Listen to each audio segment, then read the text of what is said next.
that's a nice little picture there. Gives you the full view of everything. We've got Robin in the back line. This really is an old-looking FaZe Clan roster. He's back. Also, it seems like everyone's gone back to the old-fashioned trend. I know people were getting experimental with it, but putting your in-game leader in the middle of your five, just not only enabling him to see the most screens, but also being able to interact and feel like the center of attention. Carrigan, you can see, is doing the same thing there for FaZe Clan. Stan in the center for EG.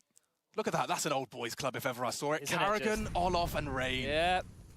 Oh, looks like a smoke's missed here. There's a smoke over the and a whiff molly. This could get chaotic. We've got the Mac 10s, Galil's a bit of a bonus for EG at this point. Let's see if Twist can make it costly right out of the gate. Olof was supposed to be the bait and the trajectory of the nade. They know you're there. He's doing the flashbang dance. He's not long for this world. It's Mihu with a double opening into our fourth round of play. They're scrambling right now. What can FaZe do? Carrigan's going to push up towards short. Rain's looking for info over towards Palace. Carrigan will be the first man to find contact here. That's a double upgrade as well.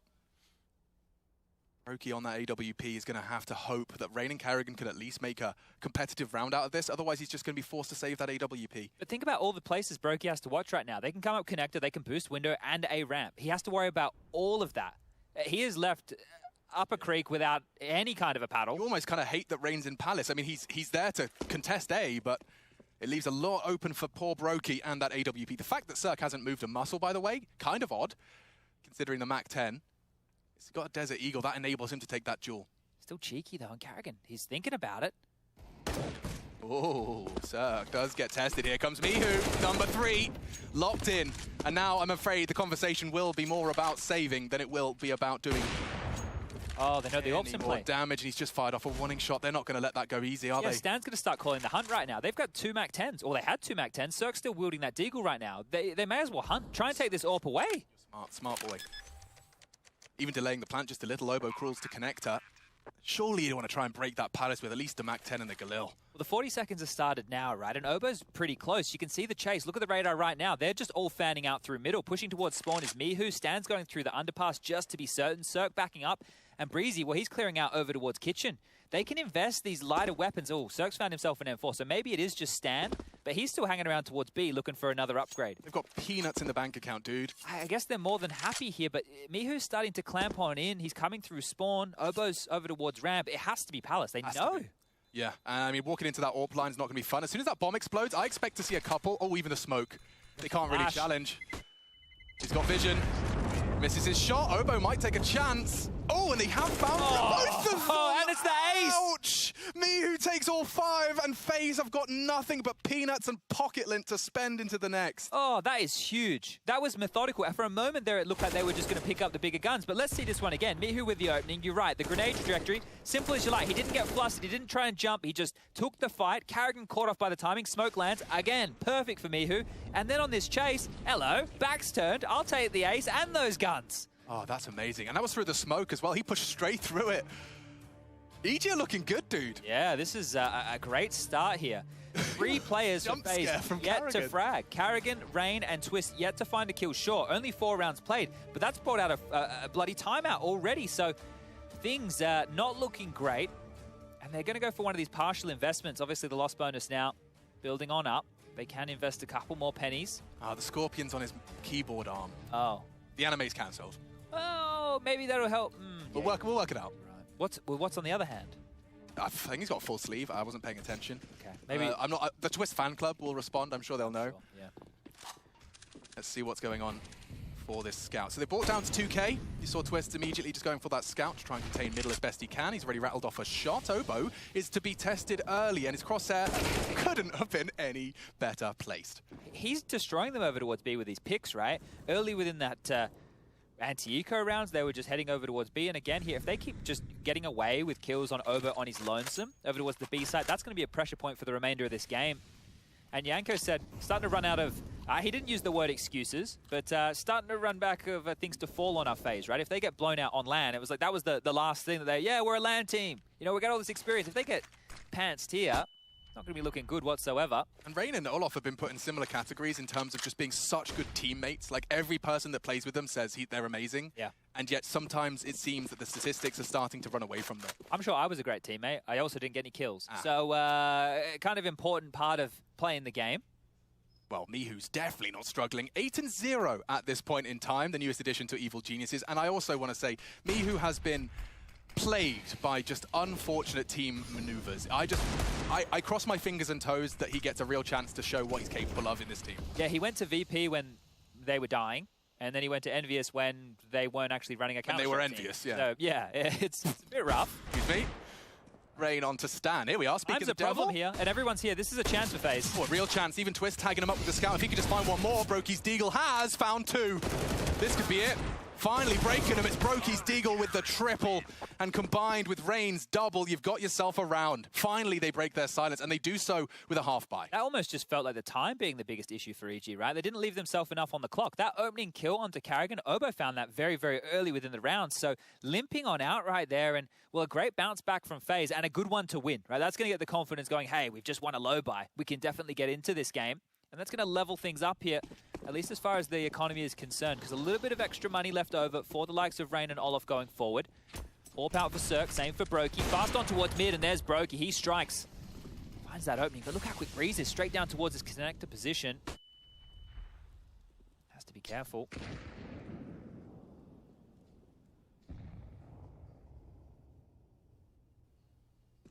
They immediately lean over towards B. Brokey's dipped over towards Kitchen. Twist is now tasked with connector and the window boost. Rain solo in towards that site. Now Karrigan's in transition, so keeping things very mobile right now, this Faze CT side defense. But also, notice EG have definitely got a penchant for mid. They love it. They bloody love this three-man early mid, one through the underpass. It's just a typical default. Smoke off the connector. Short info is completely absent. Olof is holding it passively from B. They have completely foregone any info as this crawl towards connector takes shape. Now, Twist is there to receive. Karrigan watching that window boost. It's not even a boost anymore, as that bench has been around for forever nowadays, as most of us know. Twist looking for his first, and there it is. Knocks Breeze on his bottom. Mihu's through. He's considering a plan. He's lost all of his teammates. Maybe he can do some damage on his way out. Only the one. First death on the board, or excuse me, his second, but reaching that double digits as Faze do convert off the back of their force buy. Yeah. Excuse me, their second round win. Yeah, so this is not looking too bad now. I think at this point, EG, we'll get to see how they want to pivot going forward. If they go back to bullying that B site, because this is what I want to keep as a bit of a theme, right? Karrigan just there, they were doing a standard setup. They had Karrigan over towards the B bomb site. As soon as that mid pick for Brokey came in, they'd rotated the CT setup around and played a little bit more transitional. So let's just see how that continues to shape up. Brokey towards mid again with the AWP. This time not going to find any connections. Rain and Twist holding on towards that A site. Does sound like a deadly duo. Breeze and Cirque looking through Palace. And now Cirque has that AWP on the other side of things. So this is more of just a slow default spread. Olof is playing with a slither here. And Obo, as we've discussed, a bit of a master so far in not dying and being a threat. Constantly just poking and prodding, doesn't let you get anything for free. He's keeping two CTs busy as the rest of his team are miles away. Not a single point of damage either, as the entire kitchen sink of utility is thrown his way. Chilling and potentially killing. Okay, well, they're faking out this mid presence again. We just saw that connector smoke getting thrown on out. Oh, first blood drawn. It was actually Olof. The double orbs starting as they mean to go on. They're staying very transitional. Oh, shadow advantage. This should be Rain. All day, every day. Two-man advantage now into round. That is hard. 7.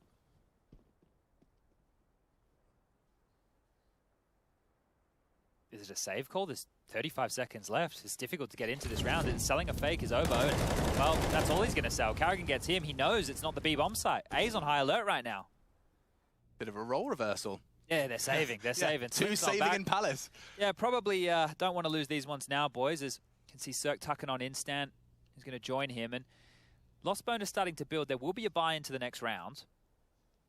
Unless Rain can deny some weaponry here. He's not going to get too close, I don't think. The time just not on his side to... Or maybe. Maybe. He's feeling himself. Is he going to run?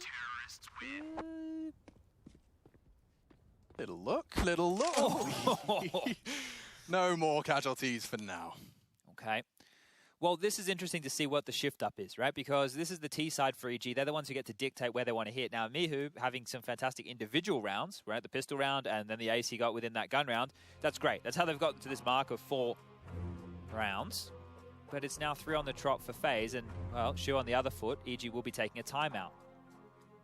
It's just this map having Mirage in play right here with the type of players we have in server, it's going to come down more to, I think, the individuals than the tactical nuance, right? Like, I don't think that either team are going to be able to call circles around each other, even though Stan and Karrigan are very good in-game leaders. The map just, I don't think it will facilitate that, right? In terms of maybe pacing, right? Or when you throw on the odd execute. Here's was the opening from Olaf.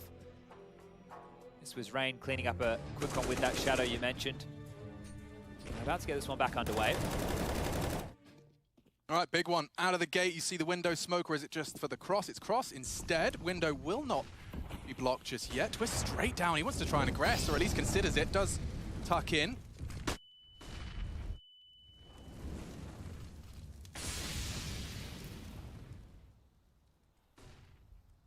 So they're aware that there's an AWP in play, a double AWP, excuse me, in play. And that will influence the decision-making. Obo swallows a bit of shrapnel. Down to 73, more to come. Smokes bloom, there's no info for connector, nothing in window. Bomb starting to maneuver towards the second letter of the alphabet. Oh, there's a timing here. Oh, great camera work as well from our ops team. You can see no info for Karrigan and no health or head either. Great find. Mihu's opened up proceedings for EG here, and he had to, considering even Breeze just working with the Deagle. Mihu's done it again. That's supposed to be the star of the FaZe Clan show. He's just lost a straight duel with Mihu in his EG jersey. They're going to go B here. Stan has the bomb. Obo and Circa with him. Breeze is coming back as well. Olaf has a lot to do. He's looking the wrong way. Timing's not going to favor him here. He has just got his scope pressed on the right location at the right time to jump across. And now he's lost his vision and potentially the sight. Needs to tuck in. Stan throws away the bomb. Olaf looks away at the wrong time, and this feels like it's just the end. Slowly, methodically going EG's way. Brokey not looking the right way. Does react accordingly with a quick one. And there goes another. EG, a slow finish.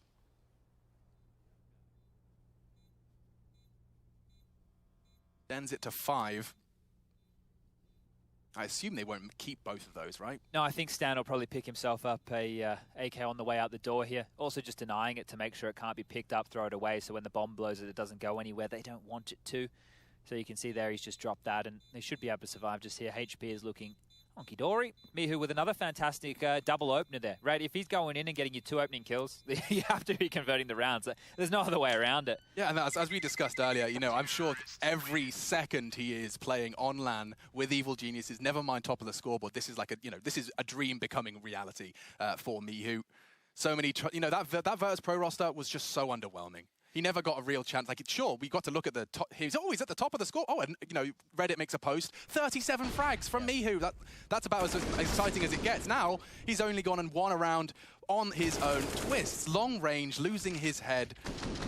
And FaZe Clan concede 2 in a row. Yeah, look, we can chalk up so many of these rounds to Mihu already. An ace, a double entry just there, and a 1v2 on the pistol round, right? We can just start stacking those up. So at this point, things are going great as... So we're heading over towards A here. Execute is coming in. Brokey smoked off. He won't be able to take a second shot from Ticket. Stan taking some liberties through the flame. Half of his health sacrificed for space. Oh, he's trying to plant. There's no way Karrigan's going to let that happen. Tries to molly default. Stan's opting for triple. This should go down. They can't contest, and now ticking. Clock halved by that bomb plant. A 5-man retake, though, from FaZe. Olaf's still pulling up his socks on B. They need to get their ass over here. Great find over the smoke. Rain finding Cirque. That's the AWP presence down. Molly's off the close. Stan burning all the way down. Rain with the double so far. They're running out of chances now. EG, the bomb is their best friend here. They just need a couple of frags. Maintain the chaos. Maintain the uncertainty. Getting awkward. Nade onto Obo's nose. He still hits the shot. Time is a matter of... The spray. Oh, Mihu's done it again. I don't think there's time. There's no time. He's only gone and clutched again. 1v3 from Mihu. It all happened in the blink of an eye, but he did enough. Obo contributes as well, but that's another one for the list you were talking about, Chad. They just keep popping in. The bomb wasn't even planted. I need to see it again. Right? The bomb was planted safer in towards the site, and he still manages to get one through the smoke. So Oh, dearie me. So this is Rain starting things off, right? He gets a nice one, that's Cirque down, and then he uses the Molotov close. Stan doesn't have a chance, right? He was already low from that util usage, but this is what it's all about. Obo grabs one, the smoke lands, the time is already an issue, the defuse coming in, and oh, no way. Animal. And the fact that he even has the presence of mind to just be ready for the default swing, then adjust to deny the defuse. What a presence he is in the server tonight. That was rough. That was a 1-on-4. That is wild. It's just going. Here we go. Another round right out of the gate already. Bloodshed on both sides. Who's already down now. Who's going to be the difference maker for EG? Roki, considering his options. They will molly him out of position, I think. Oh, saved by the extinguish. Oh. Through the Sorry, smoke. what? Roki can see through smokes too. It's not just Mihu. Stan a bit lazy on his clear. Does go down. Stairs a problem. Obo down, and we have a round. Faze make it 4. Bit of a tempo to this one, huh? It's quite quick. It's quite pacey. We're getting stuck in, and the frags are coming thick and fast here. So back and forth we go. Yeah, it's rare. It's rare that we're already coming back out of a replay 10 seconds into the round, and there's already a double frag. Yeah, the way that Counter-Strike's been playing for the online era has definitely been of the slower variety, but we have two teams with a bit of tenacity about them, right? When I talk about Stanislaw as an in-game leader, he's quite good at the pace changes, keeping it quick, keeping it slow. And over there on the other side of things for Carrigan, well, he's got some, at least of the past, some studs. This is looking like a B exec. This is fast with the pistols here. Smoke's coming over, flashes are coming in. Through the flames they go. He's going. Look at him. Breezy flying out of the apartments. He's already towards kitchen, and he's cooking up trouble straight into Twist. AK recovered, and Rain's not his next victim. Shut down, and Faze immediately have found the round. It's only Mihu. A lovely little P250. Thought he could cook up a little more. Look at the speed by which these rounds are going down. These last 3 have lasted about 1 full Virtus Pro round. Yeah. Oh, okay. Well, now let's see what EG are going to have in store for us here, because that was a Hail Mary attempt, right? I think we'll get a breath now. It should be an eco, but just so quick. This is Breeze through the flames. His teammates extinguish for him. Yeah, the flashes, the smokes, it works out perfectly. He crosses all that way, and poor Twist runs straight into that Tech 9, but back underway, and yeah, you can see on your screens here, it will just be a couple of light upgrades, only 1 P250 onto Breeze, the rest are on Glocks. This is not going to be a round where you'd be expecting too many shenanigans. And a chance for Faze to tie things up 6-6. So that great start from EG, it is still a very good T-half so far, right? This is a map we're talking 9-6s, 8-7s. Those are the most respectable scorelines, the standard scorelines as it were. And this is where you might see EG go for one of those options. Because the economy over there for Faze, it's not built, right? We're talking 5-5 at the high end on Olaf right now. On the low end, Carrigan only has $450. So this is one of those situations with these ecos where if you can rinse out all these grenades, make sure they expend all that utility, they have to reinvest. You keep the economy humble, and maybe you can break them for the tail end of this first half. I think someone was going to steal his kill right there. Yeah. Twist was quick to fire as soon as he saw the tag come in. Oi! This is an individual you want to get activated though, right? Twist, mechanically speaking, an absolute monster.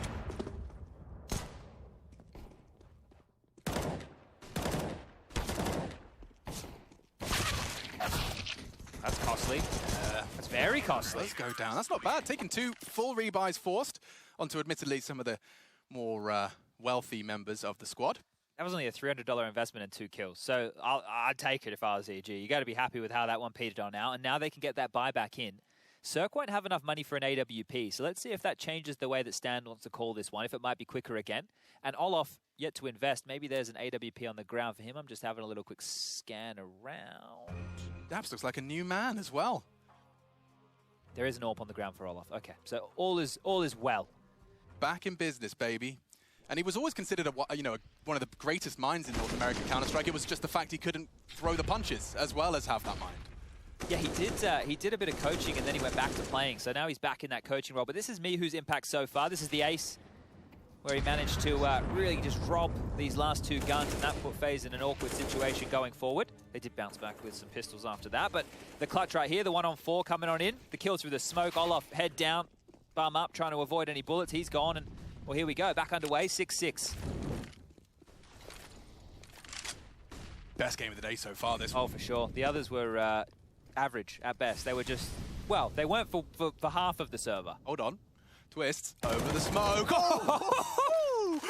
Double through the smoke. Great control. Just the crab walk back. Yeah, fully moving. Well, that's going to sour the tone. So that A split we were going to do, with 3 coming from A and 2 up connector, we're probably going to call cancel on that one, boys. Yeah, definitely now. Breeze goes down, Rain grabs another. This is looking clean from Faze. Dirk has been kept quiet so far, and that trend does continue. Mihu, on the other hand, has been very loud. I wonder if he can do himself anything in this one. Not to be. Clean one from FaZe Clan, and that's a nice alternative to what they started Mirage with. Actually taking the lead at this point. 7 now to 6, round 14, first half. This is best of 1, the opening game of all play-in matches. Best of 1, then win 2, you're in. Lose 2, you're out. It's as simple as that. We've got 8 teams waiting in the main event, and 8 to be locked in over the course of these opening games. 2 best teams in the world, Gambit and Na'Vi. So going to be excited to see Gambit on LAN. I know that everybody wants to see that. So pistols again. Back towards mid they go. A couple of HEs. Scuttled on now. Not too much damage being done. Brokey will cop that one on the nose. And Lobo's taking space. This is your chance. Your culmination of all of that hard work you've been making over the last year and a half. Roster changes, crazy roster changes if you think about it. Like, if you tuned out at Katowice and you tuned back in now, you'd be looking at this roster like, what is going on, Dan? Twists in a FaZe Clan jersey, Obo in EGs, Mihu in an EG jersey. A lot of people were scratching their head. Here we go, though. Brokey to deal with the A-take. Armored pistol. Look away. Breeze has actually taken down Twists. He's managed to find them a way in. It's only the AWP to contend with now. Should get the bomb down. Yeah. Oh, dink! He's on half health. He's on notice. That Tech9 could have. Doesn't. It's Mihu instead with the P250. They can't win this, can they? It feels like they might. But Olofs is so detached from the pack. He's even whiffed his shot. And Cirque's caught another. Only really Olof to make an impact now. It's double AWP retake. 2v3. This was supposed to just be armored pistols. Never mind a full conversion. It's coming through. EG to equalize. Double from Breeze as well. He caught Twist well out of the gate, straight out of Palace. And Olof doesn't get to keep a thing. Okay, well, that's EG getting theirs back, right? FaZe had one of those rounds a bit earlier in the piece, but that all happened so quickly. That Breeze pick, that's what we call in the business a hard clear, right? I would love to see that from his POV because he's just come straight out, hard clearing that position. He's turned his back to jungle, CT, just fingers crossed, boys. I think by the time Brokey, or it could have been Rain, look up at Palace and see that, it's like you're expecting, you're the bait, right? That's where he should be clearing first. Sure. But that was fantastic work there, and we're back underway here. Looks like more of this mid-control from Mihu. Just activate him, right? It almost is the story of Mihu and EG's 7 rounds within this half here. He can find more impact on these mid-entries, especially slinking up Catwalk and taking vent room control. That has already been identified as a massive problem for FaZe Clan. They don't have much presence on mid, so they're searching for info here over towards A. Brokey and Rain in tandem up close. Twist with a lot of work to do over towards middle. He has Olof to help oversee business from that catwalk position. The double AWP setup still in play.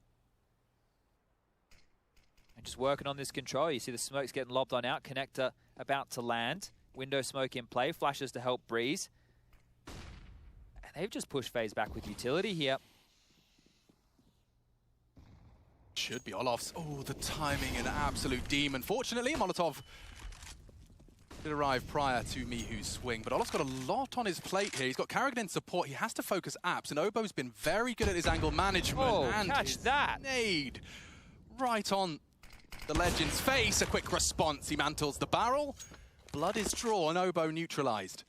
That's a lot of info there as well. The fact that Obo, that leg on the extremity, is out of the picture, they can turn their attention over towards A.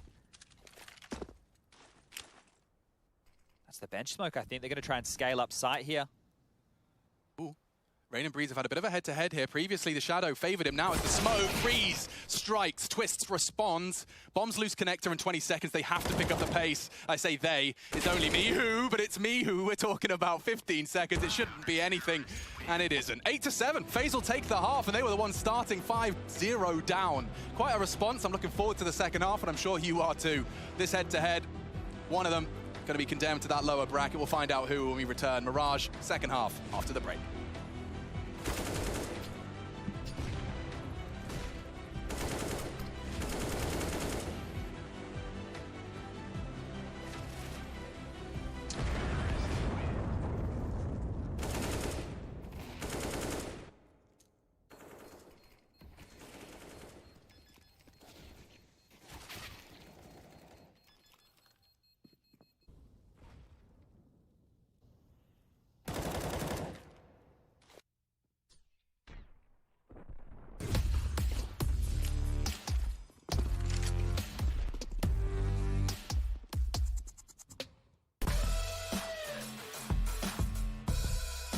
Hey Future Pros!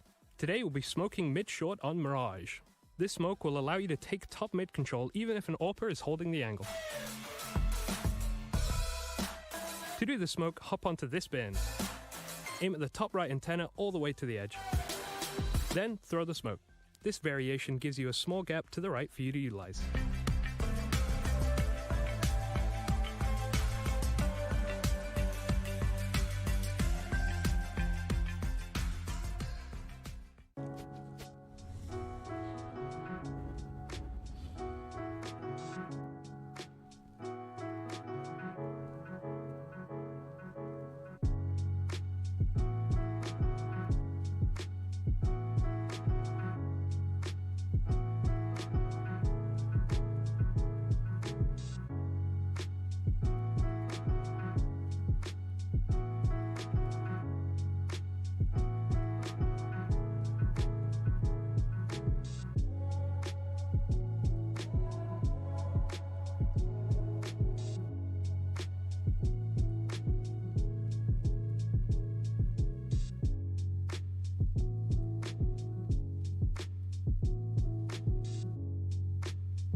Citrus. One passive, one more ramp. Default. Default, Tetris. Is hit. No! Let's fucking go, boys.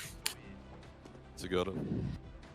Woo, okay, Faze Clan, yes, they had their moments, and indeed, so did Evil Geniuses. In particular, Mihu has started this game strong. 18 frags boasted at the half. Yeah, I think the next closest on this team is Breeze with 8. So that tells the story, right? We had a 1-on-2 on the pistol round. We had an ace on the first gun round. We had him come in with a 1-on-4 situation, and then he had a double entry round in another key gun round. So right now, EG need to be thanking their lucky stars they picked this man on up, but you're going to see some other individuals needing to contribute here on this CT side. Let's get the show underway. I'm interested to see what Karrigan's T side looks like. He's always been known to cook up a little bit of a mixed bag when it comes to his calls, often a lot of pre-planned maneuvers. And in fact, I'm seeing 2 smoke grenades deployed straight towards the A site.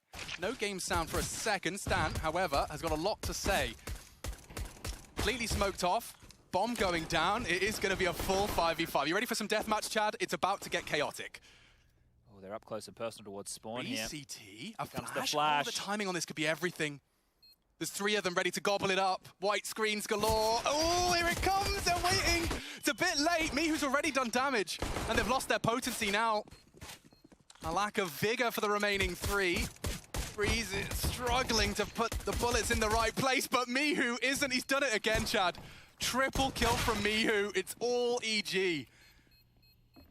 He did it in the first half as well. More impact from him, 21 total, and an important pistol goes their way. Oh, well, he picked up that kit. He was the one who was tasked to do that. I'm not sure if I would want to be in his situation right there, seeing he's the only one really fragging right now. But all in all, he did the hard work before that final kill needed to come on in, and holy moly, 21 kills already. This is what we call like a hard carry performance right here. This is some wild scenes out of Mihu. Seeing a rifle buy coming in strong from EG. They haven't opted for any SMGs. We've got an AUG, we've got a M4, but we have a hero AK for twists.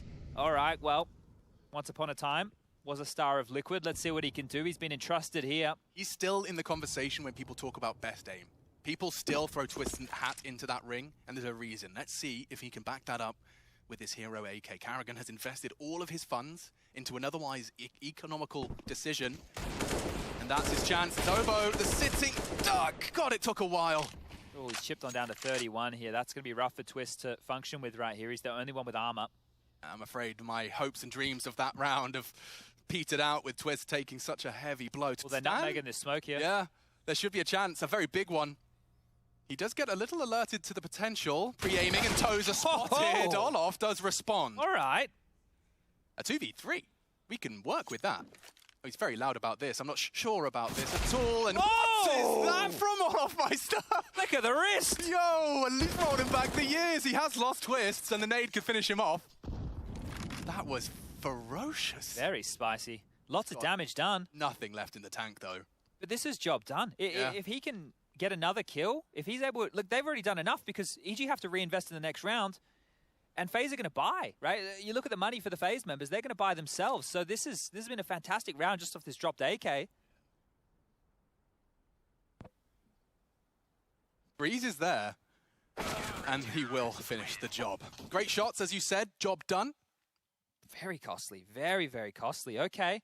This is going to get interesting now because, sure, it will be Karrigan operating with very little, but everybody else should have what they need. The AK is being brought up. Karrigan is going to operate with a MAC-10, which is perfect because I said it was a heavy rifle buy. It wasn't light investments from EG. They went all in, opting for FAMASs, M4s, AUGs, and they lost a lot.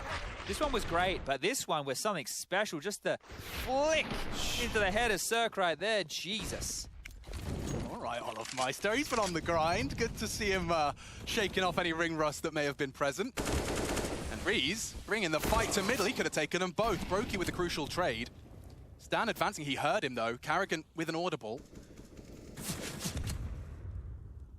Teammate trying to bait a swing out of Karrigan. But he's got on recovered a weapon, so all is right in the world. Karrigan's hero AK has not cost him anything in this 4v4. In fact, the bonus round now from these CTs in the FAMASs, the MP9s, this is a product of the damage that was done previously from Olaf's Deagle.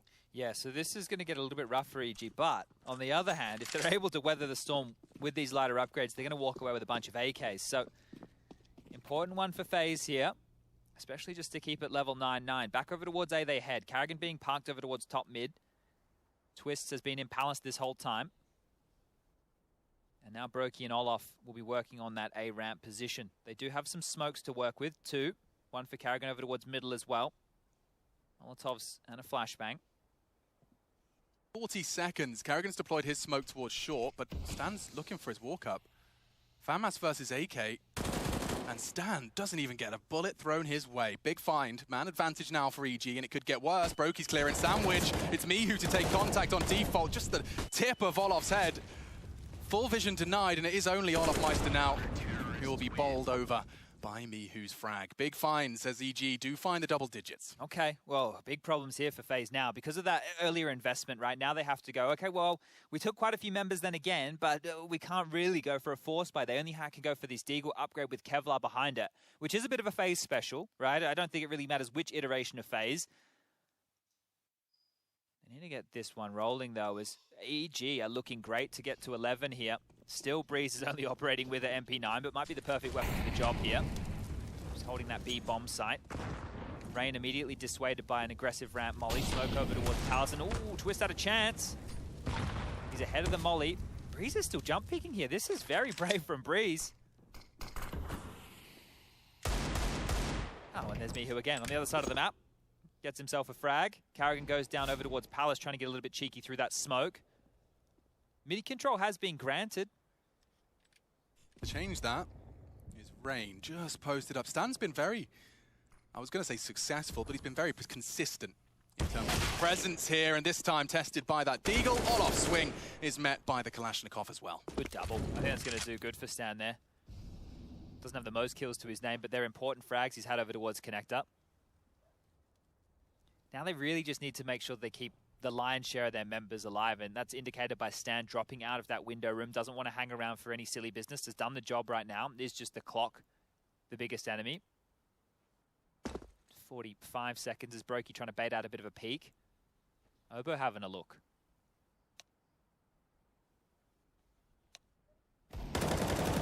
Huh? Eota?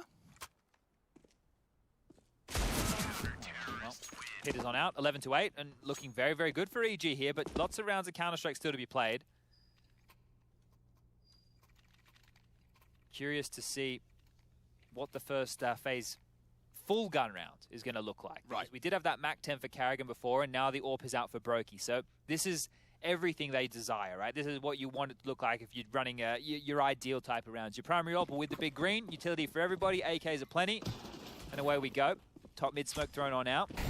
No mid control, just circle the AWP, but Brokey too, Mihu's gone. That's a big find, dude.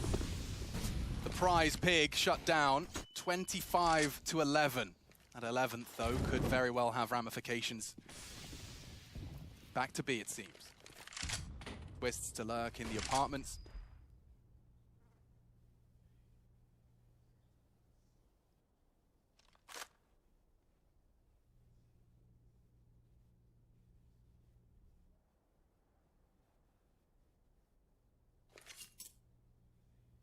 Dead silence here on Mirage now. The man advantage, Faze can use their numbers. You can notice that they are all partnered up. There is trade potential on anyone that's currently in pursuit of combat. Run boost, just in case there's an AWP posted up. There is nothing to report in that regard. Where are they headed, though? We're at 50 seconds-ish on the clock, and they're feigning this mid-control, right? We've just had the smoke towards connector, drained with the molly towards window. I think they're trying to make it feel like an A. The fact that Twist was flowing flashes as they smoked off connector, it feels like that typical mid setup. But here they come. Breeze. A lot of contact. Carrigan tagged, but it's Breeze that's sent down. Should be a I safe think they'll call. just call it, yeah. Yeah, that right there was all on Breeze, right? Because you could see the stack was quite heavy from EG over towards that A bomb site. So if Breeze gets 1 or 2, then yeah, maybe we consider going for that retake. But if he goes down in that type of situation, has to be the save call. Faze are going to respond right here. And if we can take a little bit of a look at the cash right now, you can see residual money right now for Breeze is 3,500. He'll be able to buy in the next round. Stanislaw has to stay alive. He needs to drop a gun for Mihu. So cash has already been siphoned away from EG. And a couple of those earlier rounds, there was a bit of damage done. But this will be the first to respond. Now, in the first half, EG started with 4 on the trot, and then Faze responded. Same deal here in the second half. 4 out of the gates from EG. When you consider the scoreline now going to be up to 11-9, EG with those pistol rounds, that is a massive step in the right direction to closing a best of 1. In a best of 3, right, the pistol rounds, if you lose every pistol round in the entire series, then sure. But in a best of 1, in that just that microcosm, Yeah. you know, losing both pistols and conversions, that can be condemning. You're talking 6 rounds. You're talking at least 6. And the fact that you were even able to get those first gun rounds. So here it is. How much can he see? Oh, yeah. Those young, youthful eyes through the flames. He's got his shaders on high. Yeah, it's not an easy one for me. I got to squint. I got to get my nose real close. I need like the milk bottle glasses, I think. That's my future. Even then, I don't think I'll be able to see it. But here we go. Smokes towards window, and oh, it's going to be Cat straight Yeah, away. double mid smoke. Don't forget how the pace of some of the rounds earlier in this first half. Like when EG were on that T side, they were throwing some real pacey shots. What is that? Cirque's actually tagged him through the stairs, and it enables Olof to take that AWP down. Cirque has not had a fantastic start here in his debut LAN game. Back. 6 frags from him and going for a very aggressive CT AWP maneuver. Yeah, they put a lot of eggs in that basket, right? Obo was with him, but unable to trade, and now it's going to slow down again. And the way that FaZe just played that mid-round, it looked like they were going to commit to B straight after that kill from Brokey. This time round, it looks like they're heading back towards A, but could all be a ruse, because had similar scenes last time round and then pivoted for an B split even. This is definitely looking like an A play, and this time the stack of EG is in the right place. It's Breeze on the site, it's 3 players on A, and here comes the piece. Smokes in this air, flashes to follow. Nice crossfire though. Mihu distracted by the Molotov. He has his back turned as they flood through ramp. Obo in the flames for 1. Not enough. They really want to keep that smoke so they can't push it. They keep refreshing the molly in front of that. You can contest with the wall bang. It looked good. It looked promising. Nothing to report though. And Breeze, as we discussed, left on B, won't have anything to contribute. So FaZe are keeping this gap close. We've got a real competitive game here. And both teams, I'm sure, are on the lists that people made for potential qualifications to the main event. I think some people have high expectations of EG out of the break, but also FaZe Clan have high expectations set of themselves. I don't think they'd consider this a mission complete if they aren't in the main event. This game's on the cusp, right? And it looks like Breeze is going to go down here. He's been spotted. Oh, the double. That's not too bad. Might get to hold on to this M4. There is Olaf, who was coming through the B apartments. Looks like he's just going to hold on to that AWP. But yeah, I think EG and Faze are the teams who are on the cusp of that top 8, right? So for them, either team, to win this opening game, it actually means a lot. Just taking a look at the way that lower bracket's going to play on out, and it can get dicey. Very, very dicey. You do have Complexity versus Vici going on one of those streams as well. The score over there, currently 12 to 10, I believe. Got some great entries from Rain there. Here we go. So just this saved M4, a Deagle for Obo, a P250 for Mihu, and a bit of frustration there from Cirque. Yeah, that aggressive maneuver, I mean, especially considering that was a full CT buy. You don't get to see all the bells and whistles all the time for the defenders, especially when you get to the tail end of the game. So losing that opportunity, and the fact he's tagged him, like -90, just feels like a bit of a plum. Oy. All right, well, this one here should be Faze tying things up at 11-11. Unless they manage to walk on in and impale themselves on Breeze's M4. Great trade. That's what you want. Oh, Breeze, he's bringing a bit of pain to the M4 train. This is doable now for EG. Yeah, it's just that single M4, but he's worked wonders with it. Olaf, expecting the trade, Breeze elsewhere. Obo just picked up the AK in mid. Worked well with that. Breeze, a chance perhaps for another. Even dinking Olaf Meister, he is a real threat. Oh my lord, he spots them all. He confirms 3 on A, but it doesn't matter unless Obo's AK can do the rest. He's got no armor behind this, so don't forget aim punch is going to be a real problem. If they shoot first, call it done. Olaf gets the info. He knows where at least all 3 of them are. I think he spotted out ramp as well, at least a premonition as to where they are set up. And Brokey's posted up. Real nice play from FaZe Clan. They're looking drilled. Certainly on this T side. A lot of those practice dry run sessions, you're seeing all the util in the right place, and it has been quite suffocating for EG. Yeah, this is now looking very, very good. And another timeout called from EG here. So if we're doing the maths on that, they have 1 left, 1 remaining here. And as we get towards the tail end of this half, the CT side economy, when it gets broken late, that's the worst place you want to be in, especially when it has been this close. This is what you want, right? This saved gun. So I know that Stan, he just dies, but the trade is there, and this was brilliant because when you know where the M4 is, you're trying to take space before it can come back and re-establish.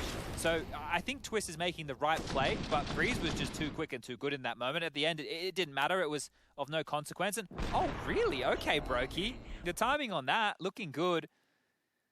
And here we go. Perhaps asking for another timeout, gets it, and now head screwed on tightly. Perhaps this is it. This is the kind of breaking point. We're at round 23 in a best of 1. If you want to continue that upper bracket run, if you want to be just 1 best of 3 away from main event, you've got to take this one. And as the chat has discussed, on the cusp, I don't think anyone's expecting a guaranteed spot for either of these names, but they can certainly take a leap in the right direction with a best of 1 win here.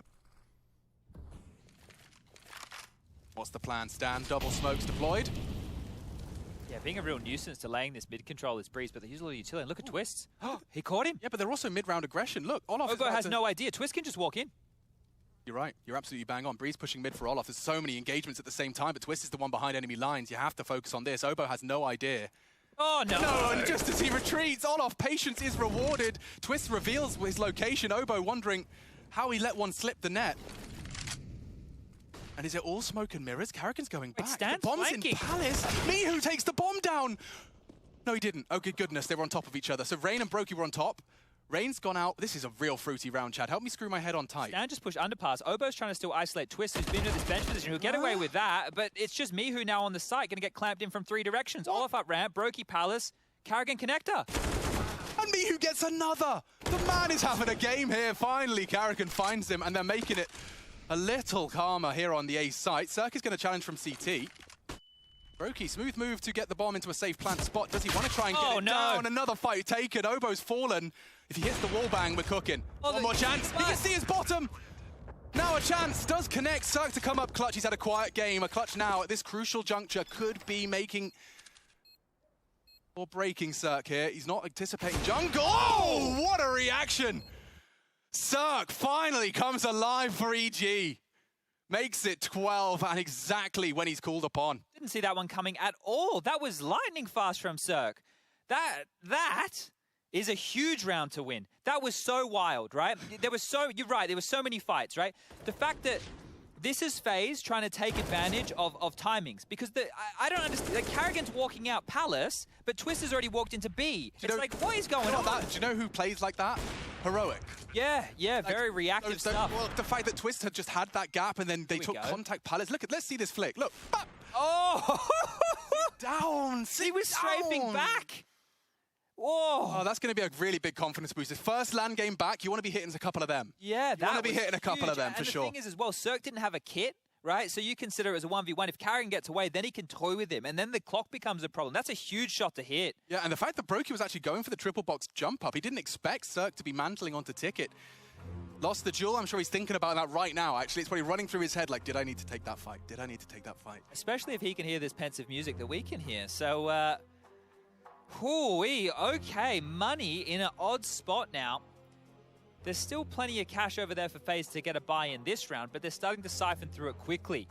They're going to get the AKs out, the AWP back in Brokey's hands. On the other side of things are omissions. We've got Breeze onto a Famus, Stan yet to buy. Oh, all right. When does Karrigan hit that big red button? They've been gifted a couple of opening picks, right? Brokey's had a good chance of a few openings. Olaf had a huge one against Cirque in that underpass push. But if those kills stop coming in, if they stop getting the openings, how is this one going to shift and change? I think this must be a technical timeout here. Yeah, it's longer than 30 seconds, safe assumption. Yeah, so no conversation to be had at the moment. Now, as soon as we get back underway, which we can see the teams in the server asking to get it unpaused, freeze time will commence. And what is Stan going to buy? Is there a gun on the spawn? I'm going to fly on over there and have a quick little bit of a look. See if I can get there in time. Yeah, M4 for him. Here's that masterful round from Cirque, and a much needed one.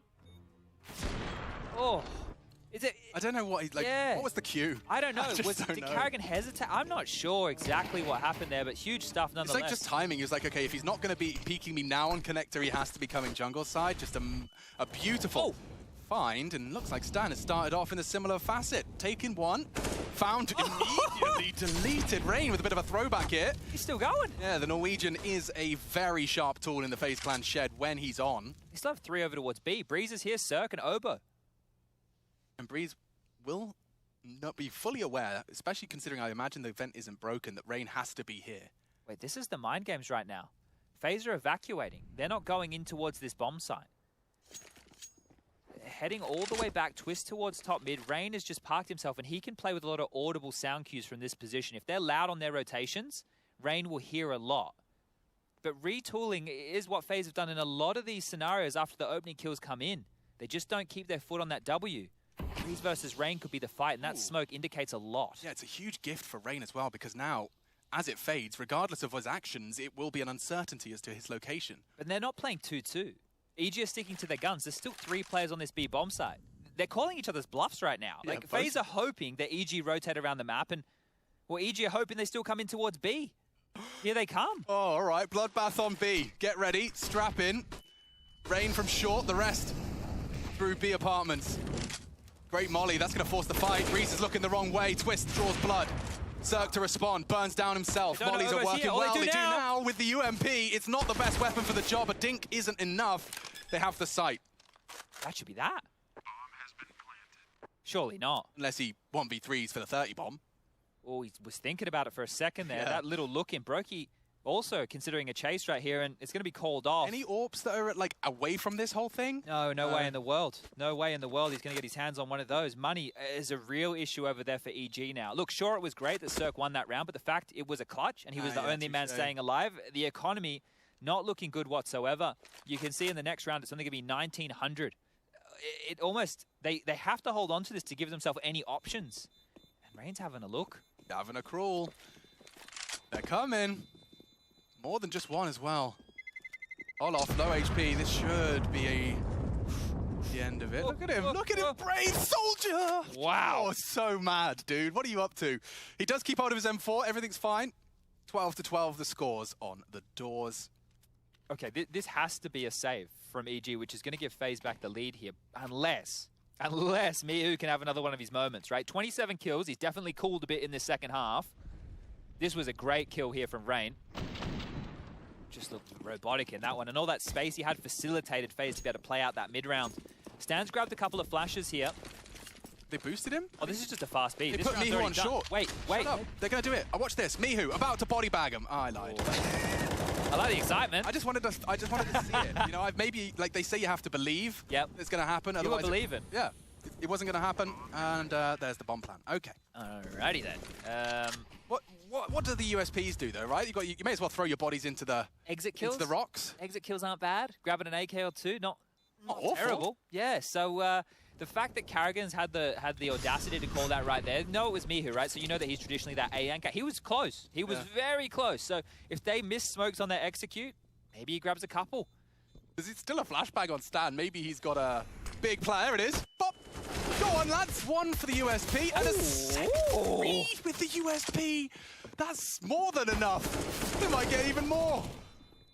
Breeze, AHP on Carrigan. They can't finish him off. The bomb might. Everyone goes down. That is successful. That's successful.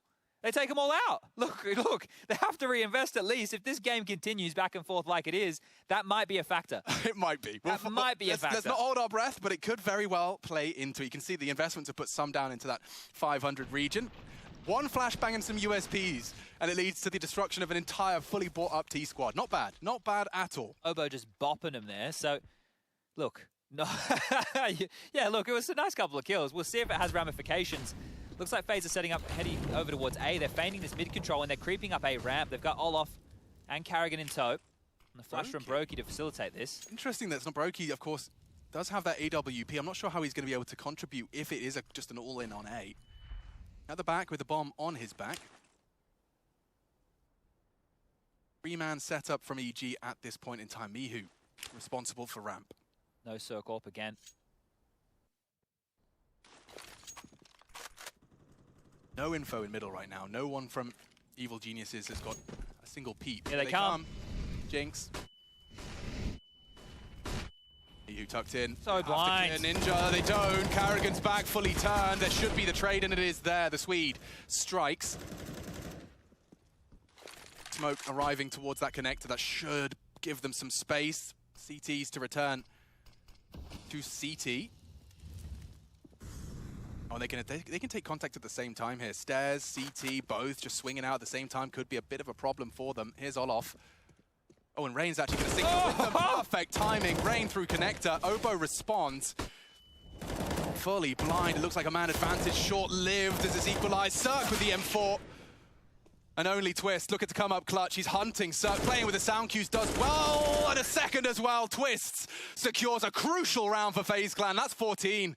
1 versus 2, and an immediate timeout call just to celebrate. That was a big round right there. That got so dicey. Both teams didn't want to give it up, right? If you're EG in that situation and you lose the site, you've got two choices. We back off, we play retake, or we get stuck in. And they tried to deny that the whole way through. Cirque did a great job, copped that goose through the box, and that right there is what spurred Twist forward. He was just going for it. He knew he was low, knew he could isolate him, and then just spray from long range. See you later, Alligator. FaZe looking good to close this one now.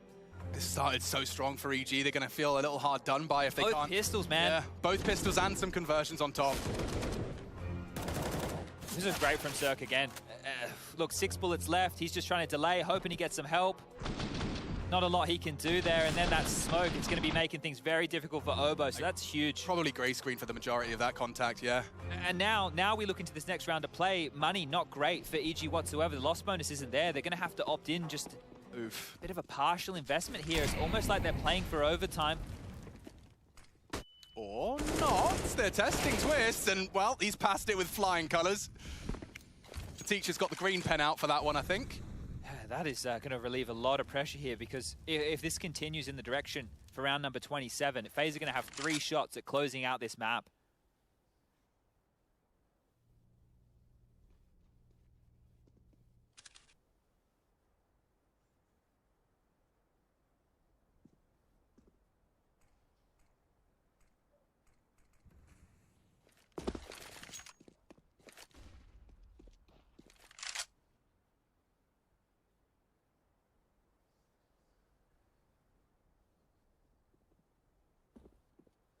Forces gathered now towards A.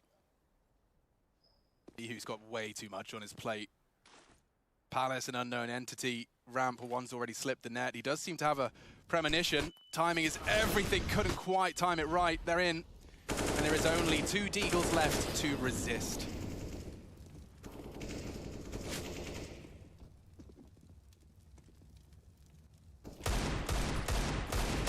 Oh. Okay. That's something.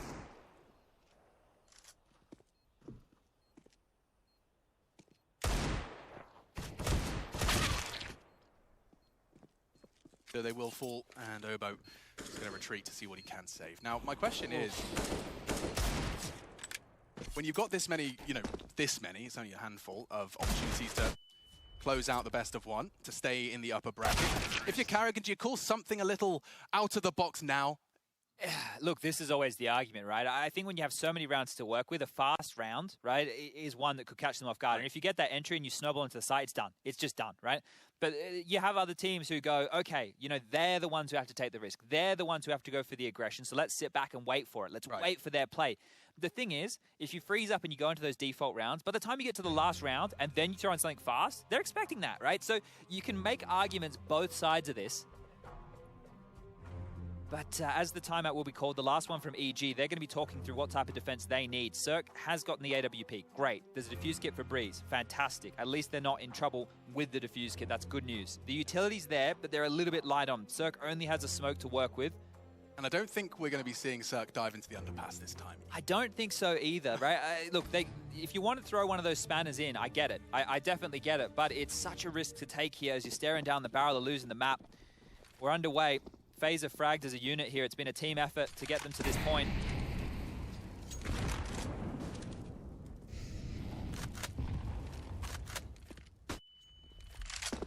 Early mid control is gained. No one really willing to contest. Dan's dropped a very early smoke of his own design towards Connector. Bomb's leaning towards A. Olof to be tested here. Stan is holding the right line. No. Olof punishes him. And now the in-game leader from Evil Genius is forced to sit by the sidelines and watch as potentially the final round of this map concludes. I shouldn't say map, I should say match. They got all the space in the world right now, Faze. So much room to work with here. Breeze is the only one close. He's pushing in towards that vent room. He could play spoiler.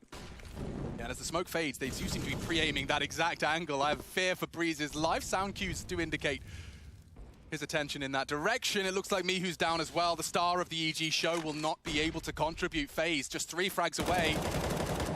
Breeze with something of a rebuttal. Cirque needs more. That AWP is in play and a chance by the wayside. Long range spray. Breeze keeps EG in contention. They can get the bomb down now. There is a bit of a gap here. That smoke is perfect for Twist to plant on in. Olof has the rotation covered off. This is a retake right now for EG. They're under the pump. Hits on Breeze.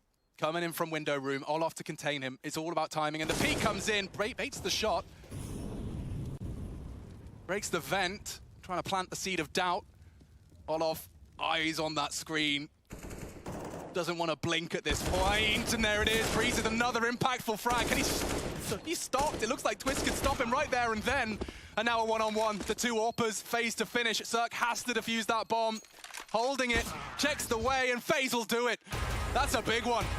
First glimpse of this new Faze on LAN, and they take down Evil Genius. It's a strong start as well from the North Americans. Mihu, a standout performance. But he'll have to continue to work that magic in the lower bracket. Faze keep their heads held high as they take Mirage and are locked in to continue their adventure in the upper brackets of Cologne 2021.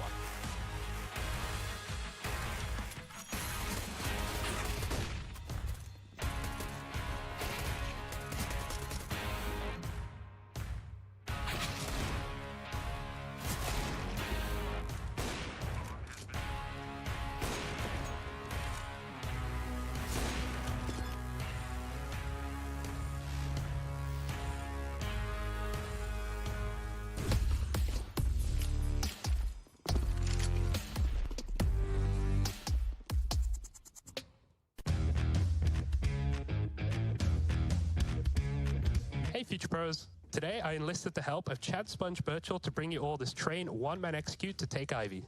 To do this mini execute, you will need a smoke, flash, and a molly.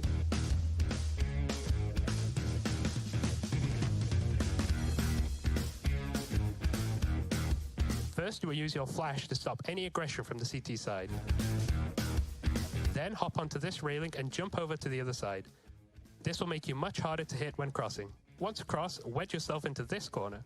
Line up your smoke as shown and run a few steps and throw. After, hop up onto this railing, line your Molotov up with this light, then throw the molly. And just like that, you should be able to take complete control of Ivy in a very safe manner. Let us know how it works and good luck.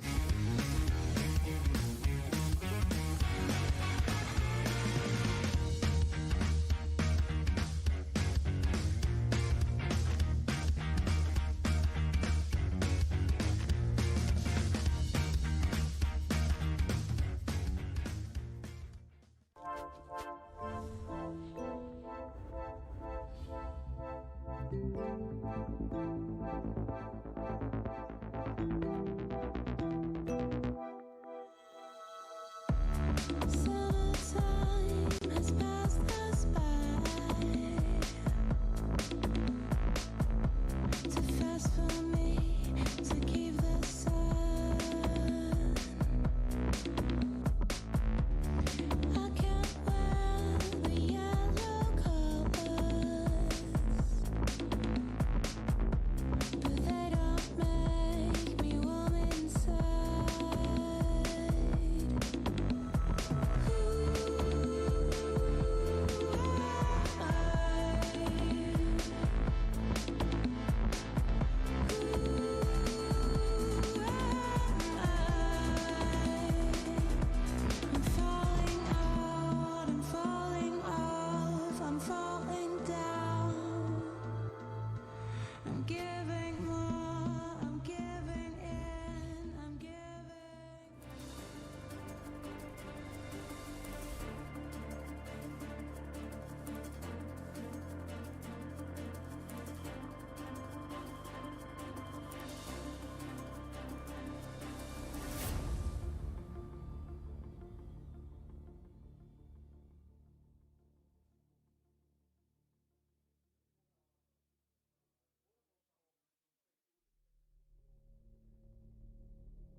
All right, so that does it. Faze versus EG, and it's Faze to take the way all the way to the dub. They're going to stay in this upper bracket. EG are going to have to regroup in the lower bracket. They do find themselves situated exactly where they probably didn't want to be now against the VG Gaming, but that's for another time. Let's talk about what happened here. When I say us, I'm talking about Maniac. I'm also talking about Yanko.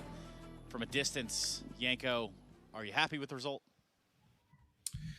Yeah, Trace. Why wouldn't I be happy? I think we got the closest game so far in this best of one opening series. An exciting game between EG and Faze. I think Faze did a great job in the second half to grind the game back, to come back on the T side. It's always more difficult to do, and they've had to actually play a lot to win a lot more gun rounds than EG did, simply because of the pistol rounds and the way the economy game went. Yeah, I think that's the key. You're looking at a scoreline of 16-12, but then EG won both pistol rounds and converted behind it, and the first gun round as well. So that's a 4-0, 4-0 lead, virtually 8 rounds that EG were able to grab from these beginning of halves. And then on top of that, you had Mihu, who had a monstrous performance. And this is not a decent EG. We just have to respect and command Mihu's performance in that game. He was so massive. Ace in the first gun round. He had key clutch situations that he won on his own. So this man right here, I think he's kind of smoke screening this whole scoreline because he saved EG on multiple occasions, Tris. Yeah, there's quite the disparity when you just look at the individual statistics. But, you know, the proof is in the pudding, as someone once said from somewhere. I don't know why they even said that to begin with. It shows. We're looking at the highlights of Mihu just on the pistol round alone. Gets the 2K to secure it, and that's pretty much where EG start to make it look convincing. Then it starts to slow down a little bit. Yeah, the ace in the gun round as well, but then the Faze Eagles come in, and I think also, I don't know, I just don't like the way EG has set up their roles right now. Stanislaw. I mean, even on the CT side, he's playing connector, right? Which is the star player role. You know, Nico plays it, Elige plays it, and so on and so on, right? You have meanwhile, Obo is the B anchor, like Breezy is playing cat. Like I think they need to switch things up a little bit. You know, I understand that you want to take these positions maybe as the in-game leader. You want to be more active, right? You feel like you can have the better call in terms of with the information that's being gathered, like what the best play is to be active. But I just think that, you know, there's more skilled players on the team, simply put, that need to be in those roles so your team can perform a bit better. So we did kind of talk about it beforehand, the idea of Brokey versus Cirque. We kind of got a little bit of Brokey, Cirque a little bit later on. Still not enough from the Cirque side. No, it's not enough. I mean, it's not that I want to attack Cirque at all on a personal level. It's just Counter-Strike is what it is now, Tris. It's op-centric.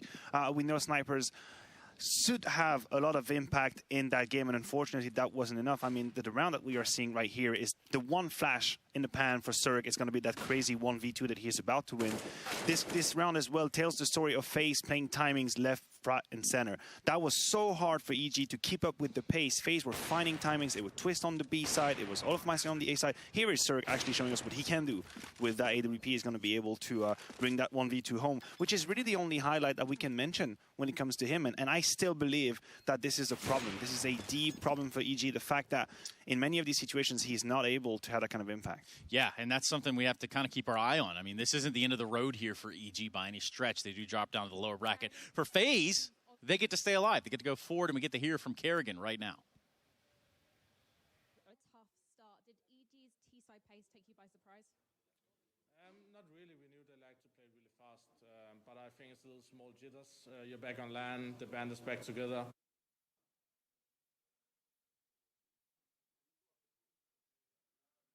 And also, it's tough when you lose the pistol round, right? So we're behind 4-0. Okay, no, I was going to try to, like, mimic. I would have loved that. But I probably actually just freaked out the audio guy back there when I was... What I'm saying. No, so we'll probably try to hear that from Kerrigan again. From the meantime, though, Yanko, did you kind of, like, become convinced now that Faze are taking a step in the right direction? I think what was the most interesting for me was how Faze approached this. You could see every time they would get an opening, they would slow the game down to a halt. They were expecting EG to react with more pushes, being a man down, but because this was simply what was happening during a lot of the online games, right? Like people just kept coming at you time and time again. Players individually kept pushing. So you could see a lot of times the round would just freeze, so to speak, for a little bit. But, you know, they exerted patience. They handled those like mid to late round situations really well on their T side. You know, it seemed like pretty clinical. I think it's a good word to use. Clinical. Yeah, I think it has to be the MO phase just in general in these T sides. If they're able to reproduce that, you know, that blueprint, which is basically facilitate Rain or Brokey or Kerrigan to find early frags and hold on a little bit, punish the aggressions coming in from the CT, and then let the individuals figure out when they have timings. And I think that's what we saw in that game. We saw Twist on the B side. We saw Olof and Rain on the A side. Yeah. They know how to do it when they have the advantage. So let's make it happen. Yeah, I mean, we saw instances of Olaf getting out of Palace and making some space right there in what otherwise looks like kind of a lockdown situation, Yanko. Yeah, I think that's where the experience kicks in. You know, I'm going to say it about Olaf time and time again. Having him on the team really does help a lot. He just is really fearless. You know, he doesn't care about the score, if he thinks there's an opening, he's going to try and take it. And having a player like that really is invaluable to the team, to the in-game leader as well. Having someone you can rely on and not having to micromanage everyone and just calling off of your players rather really is a big help. Yeah, and, you know, it's all motions forward here for Faze. EG drop down the lower bracket, and we start to prepare ourselves for the first best of 3 of Cologne for us. We're looking at a little bit of Nip versus Mouse action coming your way after the break, so make sure you get your lickies and chewies and your popcorn and join us when we return for more Intel Extreme Masters Cologne 2021.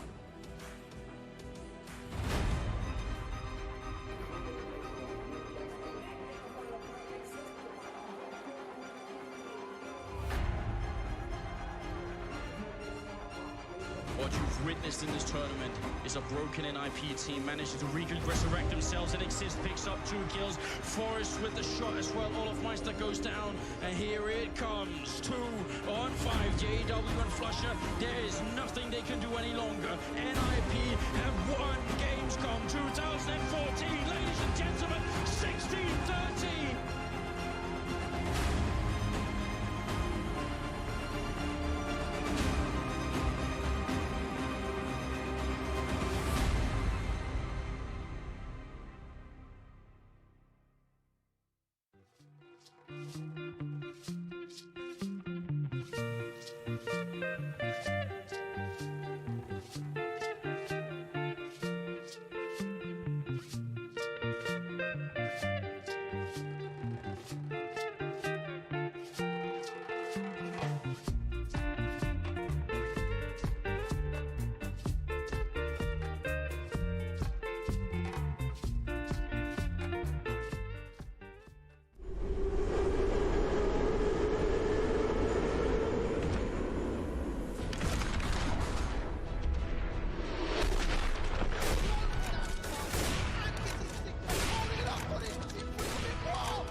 Только в голову. Справа. Клатч. Попал я могу сейчас? Не. Да, 10 хп у него. Будет долго. Очень долго, пока патроны не закончатся. Короче, не фликуй же, спокойно так, наведись пофиг, он не победит первым выстрелом. Вот так вот. Вот так. Вылезу забавно. Справа. А, типа, хедшот он ли? Да. А я думал, почему все стреляют не попадают? Как же тяжело по сидящему дальке попасть. Сверху у тебя что-то там. Сзади пришел. Ты. Снизу.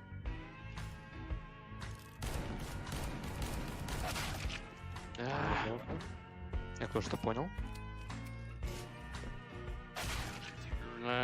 Понял он. Сюда. Где второй? Ковбой. А мы на сколько играем? До 10. Типа кто 10 возьмет? Да. Да стан же! Давай просто спрямилась. Подожди. Рискните. Пойдем. Иди сюда.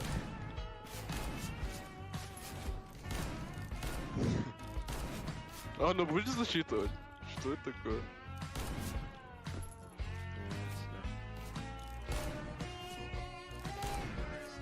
Ковбой. Да, меня убивают. Лёха, иди сюда. Так нечестно. Отдохни. Леха, можешь с револьвера будешь? О, на шифте сам же слева. Двое слева. Пролетел. Сюда. Еще один ковбой в команде.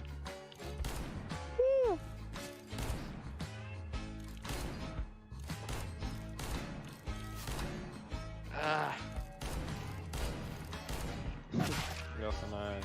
Нормально. Нам еще 6 раундов. Жека, спасай. Найс. Справа один. Слева. Справа. Индиана Джонс.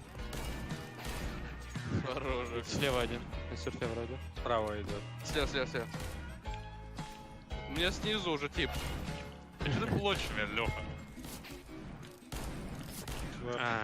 Меня уволило.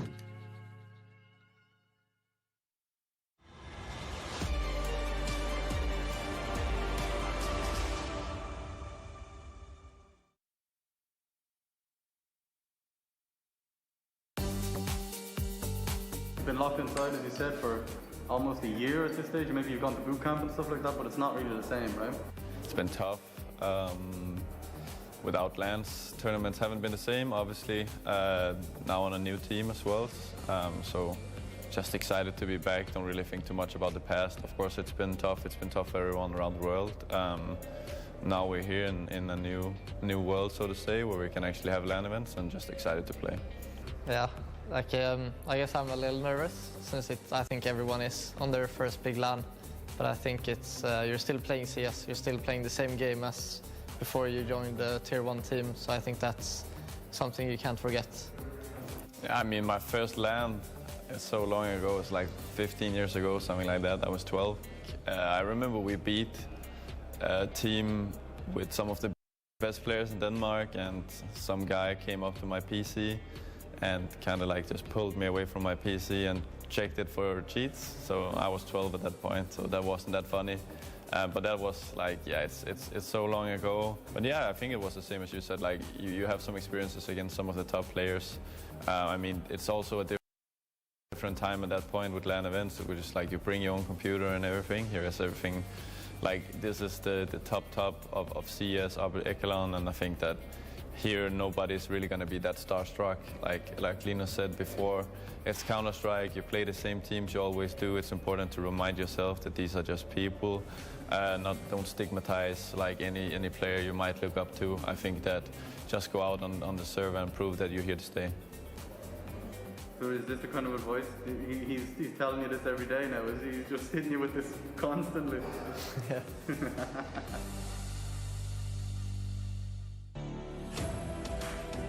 The Intel Extreme Masters Cologne 2021, as if it needs any introduction, we're going to give you one anyway. We've got Ninjas in Pajamas sitting aside, waiting along to play Mouse Sports, who are there as well. Nip having played LDLC earlier, Mouse Sports take down the Bad News Bears. That does set us up for a best of 3. But where are the Mouse Sports, and what are they up to?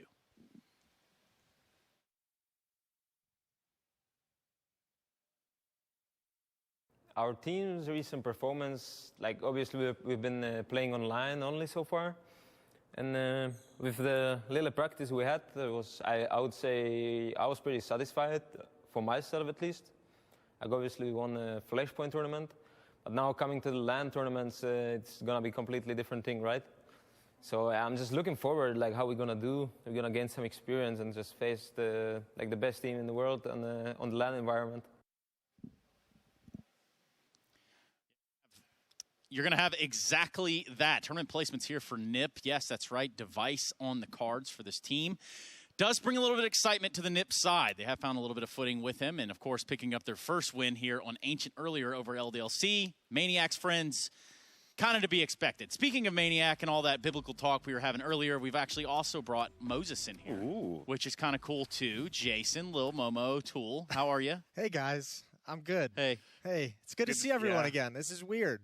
It is. It is. I haven't seen you in a very long time, both of you, so I'm like just enjoying the moment, basking in it. Like, I forget what they call it when you have like premonitions of things. Having one of those right now. Okay. They call them premonitions, maybe? Yeah. Dreams, hallucinations. Premonitions. Okay. Look, Jason, you've had a long flight. You don't have any luggage. I am in a very rough state right now. Could be worse. Yeah. You look good, honestly. All that considered, you look kind of cool. It's the jacket. I mean, look at you. You just put on its magical trace. Yeah, what's well, happening look, with the there jacket? used to be a different rhythm to these things, right? You didn't just show up wearing pocket squares on day one. He's right. We did do that. Yeah, but I have my own codes. I'm sorry. Like. So how are you guys going to up it at the very end? Yeah, oh, I have this shirt behind it, and there's a tie coming over. There's an echelon that you can go up. Well, I'm going to get a new pair of socks hopefully when the luggage comes in. So what? You're not going to wear the same ones tomorrow? Kind of gross. Nonetheless, what smells also is not just Jason's feet. I can tell you that. We got a best of 3 going on here in our midst. We've got Mouse Sports taking on Nip. Both teams having found success in the first round of the brackets here for the play-ins. They're now going to get that opportunity to just cement them going into the main event. Now, Jason, you're of Liquid fame. You played Counter-Strike for a while. Right from a surface level, is it still weird seeing Device in a Nip jersey? Yeah, a little bit, but I think also, I mean, kind of with the context of everything else going on with Astralis, it sort of makes a little bit of sense from that regard now.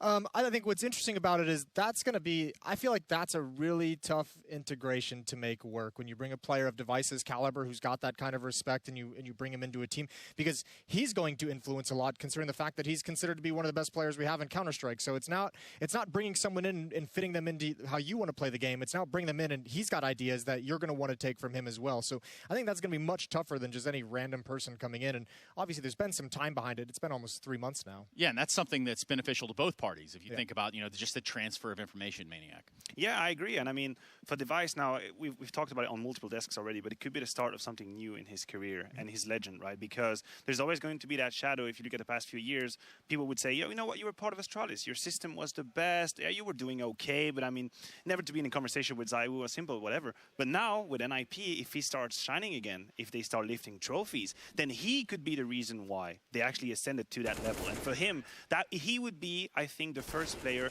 to surpass the team he was in by a long shot, because he becomes something just better than what he was in. So that is quite a big feat and quite a big challenge. Yeah, and we look at the game from earlier here with Nip going against LDLC on Ancient. It wasn't that there was a big stress test put on Nip in this LAN environment, in this new sort of realm that we find ourselves in. Now, going a little bit further, you look at a player like Device, you start thinking about, who he compares with and who he stacks up on the other side. And I've just got to say, it only makes sense for it to be Frozen. I mean, not with the gun, but with the skill. That does make sense. And if we think about the impact that they've been having, look, we've covered Device. For Frozen now, when it comes to mouse sports, he's been the X factor recently. Frozen has been the main reason why we've seen this mouse sports lineup coming together, actually lifting the trophy at Flashpoint 3, which was kind of an accomplishment if you think about the lineup, bringing in Dexter as well. So for Frozen, can he maintain that level? I think the step up of Frozen is fantastic, because I look at this roster and I'm like, if you look at this, these players, I feel like where conversations around them in the past have all been about potential, right? Outside of ROPS, everyone is like, can Dexter actually come from the Australian region to be an in-game leader, an effective player in European Counter-Strike? Can Frozen step up in that ways? A-Core going to be able to transfer his phenomenal opping that we've seen against, some lower quality competition in different Flashpoint events to now bring that into professional Counter-Strike. And that's the conversation around them. So when Frozen starts to meet those expectations, then you can start to develop a little bit more how we consider mouse sports and how dangerous we can see them becoming. Like what they have to offer going forward. They're meeting their potential now, or at least Frozen is. And, that's the idea. And you also look at it from the Dexter point of view, right? So he comes in, he's got to, take over steering this ship. Do we feel like that's kind of showing the fruits of his labor so far, or not yet? Yeah, I think so. I think their T sides have been quite good. Honestly, I had my reservations when they brought in Dexter, I'm going to be honest. From the level of opposition that he was used to go up against and the game plans he had to build, right, because of the weaknesses of the opponents. Now, you transfer that to the top tier level of Counter-Strike, I thought they might be cracks. I thought individually as well he might not be up to par. Turns out I was wrong. At least on the very short term, he's been enough. He's been sufficient. He's done his role very acceptably. I'm not sure about the long term, but they are here to prove it. Yeah, and there could be some of those cracks that we just don't see. I mean, it's going to be a process for him to figure out exactly how he wants to work with his team, because, he has an experience on this level, too. So, I mean, all of it is going to be learning for all those guys, kind of figuring out how exactly they want to play together. Well, perhaps you're watching for the first time today, and you're wondering, okay, is it going to be best of ones all day? No, actually, it's not. This is a best of three. So the veto changes immensely, and then the outcome and, sort of what happens on the other side of it changes, too. You get a spot in the main event. Yeah, there's already a change here if we are referring to that Flashpoint 3 grand final, which is mousesports this time around deciding to remove Overpass. Obviously, the Mirage is coming in, and you have Ancient as a pick from NIP. That is not exactly something that I had expected. I thought Nuke could be a pick. They've been pretty good on the map. They actually go for Ancient. So is that NIP now making a statement that this is part of their portfolio? Like, if you leave it open, we're going to pick it? Maybe, but I mean, also, take from what you will the charity event, the Gamers Without Borders that they just played in. Mousesports actually beat them 16-6 on that. You can take what you want from that result, but I think also from NIP, if you're going to lose that game and then all of a sudden you come into a tournament like this, I think that's, you turn it around on them. You feel like you're the one who's going to be able to take that map, and you seem pretty confident on it earlier today as well in a victory. Yeah, and you start out the tournament feeling better rather than fighting with your back against the wall the whole time. And also, let's not discount the idea that, you know, we've seen it every single time when a new map has come into the pool. Like one of the first teams that are able to establish dominance and success on it generally find themselves having success in the tournament overall. So if NIP can show that they can actually play Ancient, and there's some other teams that are feeling, you know, wavering on it or maybe not feeling super confident on it, that's a benefit for them going into a veto process. That's a benefit for them if they want to pull it out as a pick. Yeah, there's a whole train of thought right there too in terms of what map. If it's new to the pool, are you going to play it? Do we try to get ahead of the curve? And for NIP to do that, that's admirable, I'd say. You've got the people on NIP to be one of the front runners on Ancient. You have Thread, who's considered one of the best tactical minds that we have in Counter-Strike and has been considered that for years. You have someone like Device, who's came from a highly tactical environment, who has a highly tactical style of playing with the AWP compared to some of like the crazy battle oppers that we have in other squads. So you have those pieces that can actually build good game plans and can build good setups before anyone else picks up on them. And what I really like about Device on Ancient, and I think one of his attributes, is that his ability to evolve his uncertainty, right? When he's not sure what's going to happen, Device will still hit the shot, and he's been doing quite so against LDLC. Well, we're going to let you guys take your shots, but maybe in a different server. We're ready to get into the game, it seems. NIP versus Mouse Sports. We're going to be doing it right here, right now, with one of these teams going on into the main event at the conclusion of the series. Thank you very much, gentlemen. A best of 3 and a spot at the main event. Certainly a whole lot to look forward to. We're starting back on Mirage. Certainly just had our whistle wet with the first game between those two. EG, of course, falling by the wayside there. Let's get this one started. I got Chad Sponge Birchall, the smarty pants. 1x bet odds there favoring Mouse Sports in this one, so we'll be interesting to see who comes out on top. I think this is a highly contested affair. 2 smokes for Mouse, both thrown on out. One towards window, one out towards connector, and now mid-control being garnered. BMAS and Frozen through the underpass. Dexter and Acor quickly scampering up Cat. Full mid control, heading short perhaps. There's a bit of a stack though. CT's expecting a lot, and it's going to be LNZ with his first crucial opener. To pivot to A. And double nutmeg, look at that, straight through the smoke. Oh dear, Hampus has hit another scorcher. So they've got map control, but they're running out of players. Bemis claws one back, needed that. The bomb's loose, and everyone that goes near it is being beheaded. Nice chance for Robs. He's just a P250, had util alongside, and taking his opportunities when they Device is so low! Oh no! Acor's Glock is all alone against 3. Multiple targets, shot in the back, and there it goes. One of the really, really weird things about that round, and the reason that Mouse Sports looked so hesitant getting into that site, is that they did not meet any resistance. It was a 4-man B stack from NIP towards the other bomb site, and then you had Hampus lingering around window. So you could see right there, when Acor died, he's looking towards a ramp. Because Robs came through Palace, they didn't know that A-ramp was clear. You would assume that they went aggressive, not that they had a 4-man B stack. So that was really janky for Mouse just because of the CT setup from NIP. And they won it so easily. Yeah, sure they had to hit some bangers of shots right there, but you could see just what that was doing is chipping away at Mouse. They had the doubt. And we're back underway with a 4-spy here. AK, 2 Galils, couple of Deagles. Mouse Sports want to get stuck into this one here early. Robs with the biggest weapon of them all, and his entry success has been phenomenal. Clear indication they do want to head over towards this A bomb site. Okay. Device. Spotted out one, and more than that, spotted out now. He does connect the scout shot. Dexter working with just 18 points of health, and they start to congeal around this bomb site. Will they get a bomb plan? That's up to them. Yeah, looking good. Even trade so far. Bomb's now loose, and Hampus commits to the spray through the box, leaving just Frozen. Very quick dispatch of a couple. Nice find onto CT, and he can't find him. Linus just in the smoke as it fades. Has the advantage and quickly finishes it off. Ooh, kept costly there, but no plant. This should be the eco from Mouse Sports, regardless of those kills coming on through, and NIP getting a chance to take a bit of a breather here and establish that CT-sided economy. Going to see Plopsky buy into an MP9. There's rifles for the rest. Rez or easy, as he's been dubbed, into that FAMAS. And this is a round where you need to keep it clean. The Swedes, plus the Dane, wanted to keep a clean sheet in this one. And on the other side of things, Mouse Sports looking to do as much damage as possible. 3 Deagles, a P250. Ooh-wee. Oh, okay. 2 Deagles, down to P250.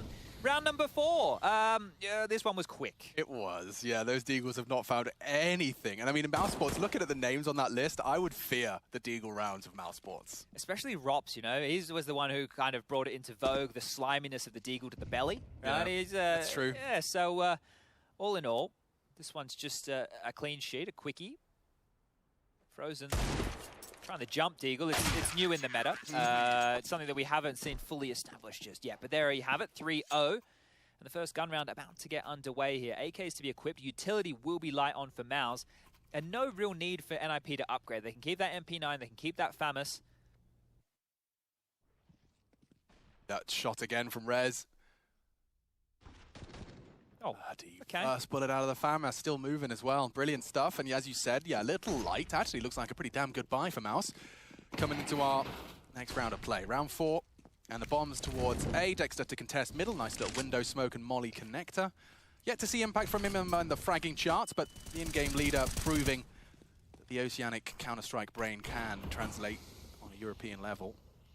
Here he goes. Here he goes. Oh, a freebie. Rez pushes his eardrums into Dexter's AK. And there's another potential on the cards. He hasn't been shot at. Plopsky, I think, obscured by the smoke. He can go for some safe and silent info there, jumping against the wood.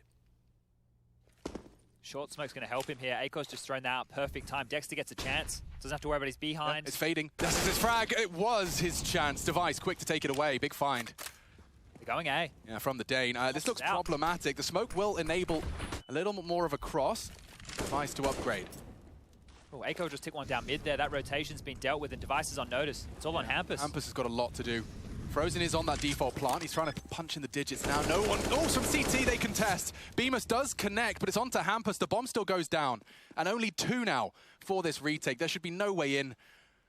And M4 would certainly go a whole lot further than the MP9, but looks like they're going to be heading away for the save. Yeah, get on out of there. Linus was the man who took the MP9 off of Plopsky in this round, so happy to get an M4 back in his hands and now stay alive. And considering Device was in the thick of it for a moment there, the fact he's still alive walking away with an AK is good scenes. But a buy, it'll be possible in the next round. NIP can drop things across, get that AWP out, and start looking good.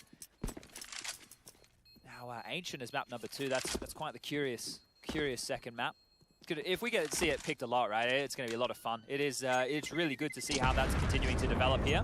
We get Barrage, the most played map. It's been here forever, versus Ancient, the newest.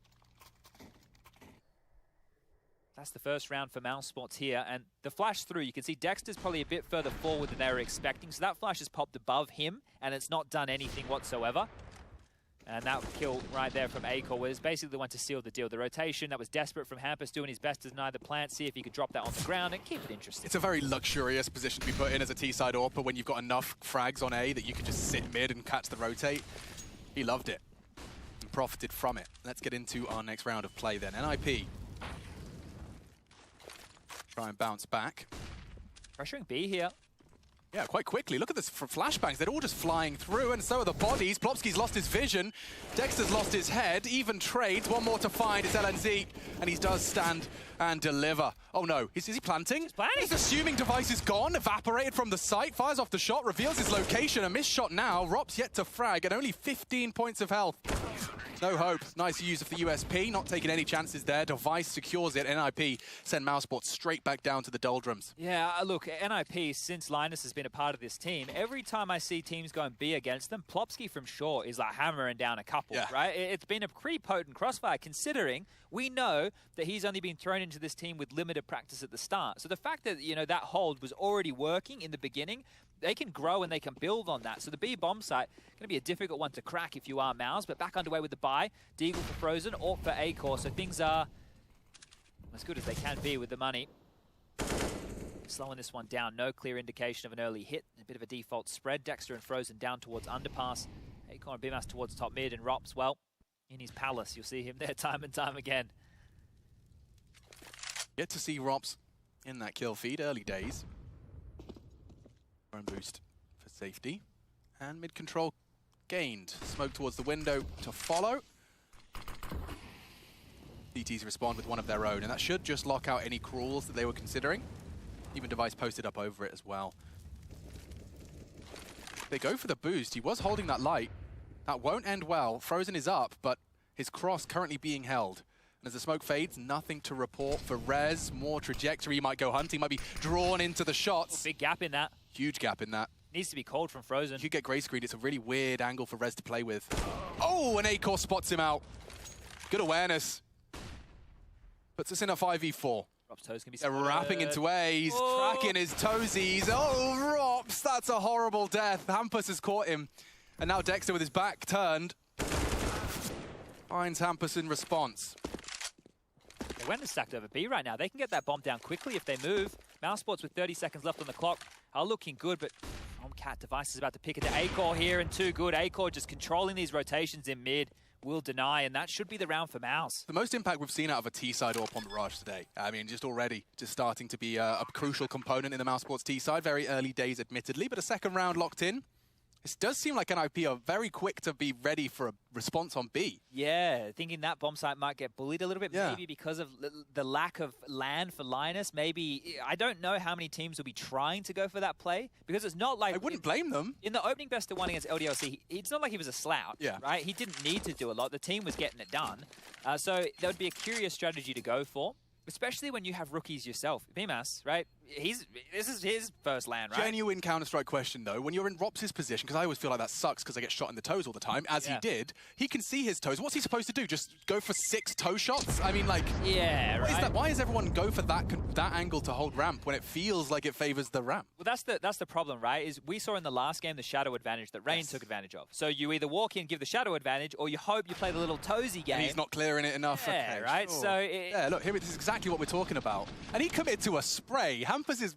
That's audacious, is it not? Yeah, and like the shoe on both feet there, right? For both of them. So it's just that Robs decided not to go for it, whereas Hampus committed and was able to pull it off in a big way. Robs didn't even get a chance to shoot it, like, even though we saw him first. Yeah, and tracked those feet and those NIP brand kicks. Well, Hampus getting aggressive over towards the ramp here, and Dexter working middle. Oh, Dexter's about to get a lot of company. Yeah, tucks in nicely. That smoke will be a temporary wall. Oh, I don't fancy his chances of getting out of this one. Plopsky. Trajectory indicates his presence close short. Dexter. Kept his cool. Yeah, he has, but it's not over yet. More pressure into mid. That's still alive. Finally, he falls. He was in limbo for so long. Just in no man's land. Robs is actually kind of dipping his toe into this Palace aggression. We haven't seen him leave all too much. Vice exposed. He's safe in the knowledge that Hampus is controlling that Palace angle. It's a powerful position to be in, and Hampus, just a little headshot angle, quite hard to knock you off, assuming they're pre-aiming CT. This does look like it's going to be an A finish here. Rops being so far forward, he can swing on this A ramp contact, and now Hampus tucking in towards Dark under that balcony. That silenced M4 could be a real nuisance. Really could.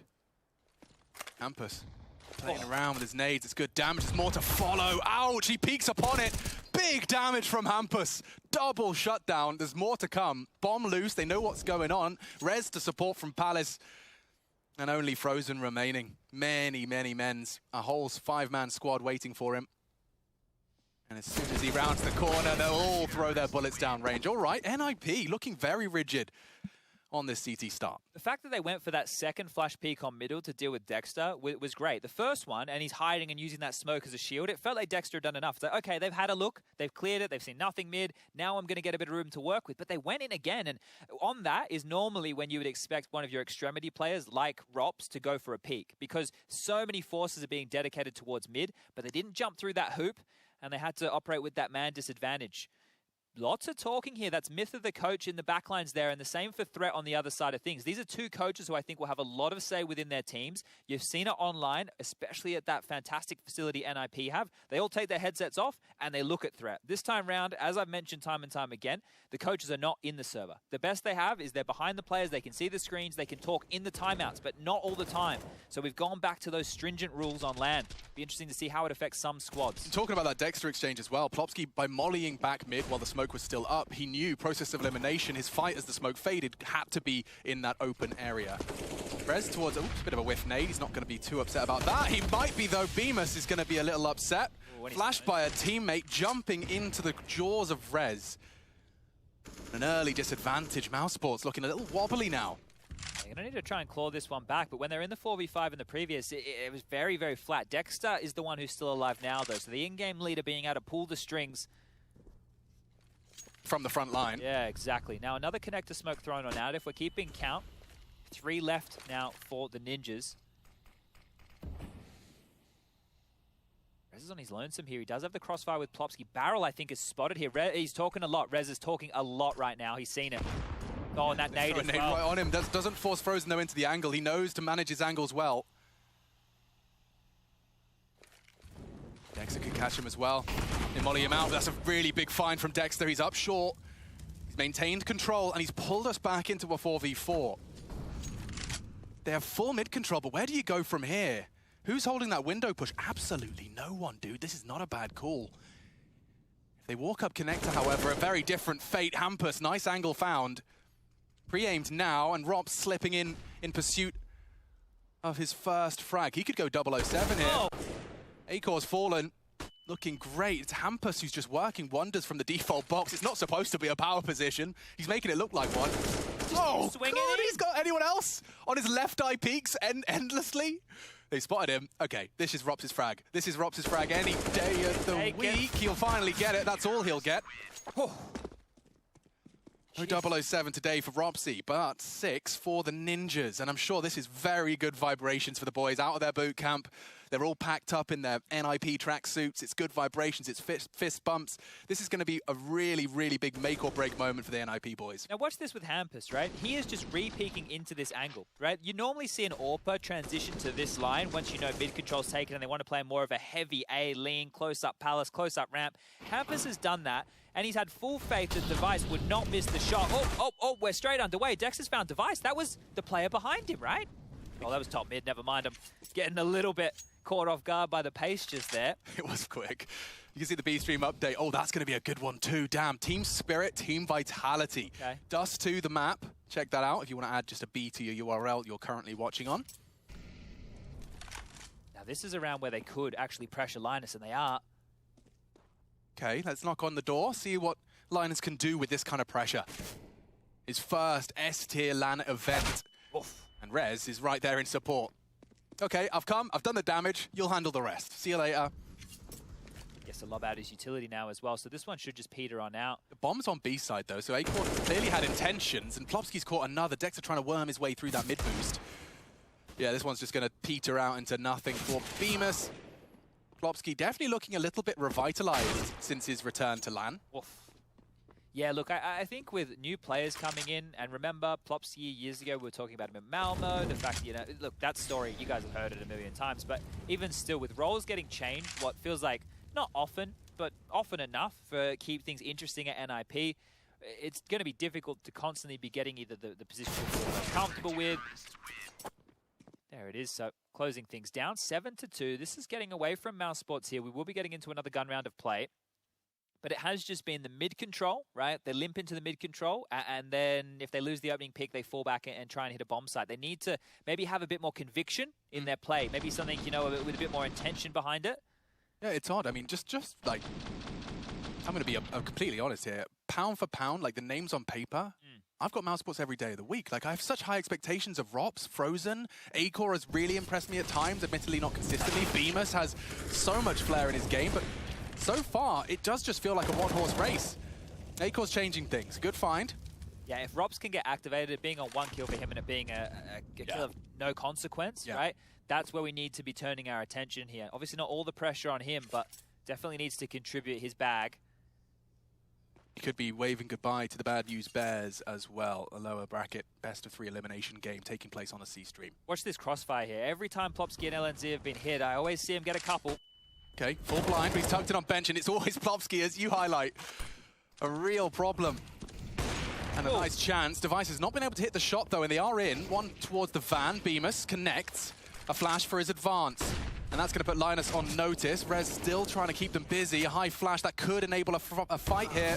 It's Dexter to defend. And now only Device and his AWP. Surely he's not even going to try and contribute to starting to moonwalk out of there. Hesitance to get that bomb down. They don't know where he is. I think he's already fired off a shot. Look who's coming behind. Rops is here. He's going to hear all this.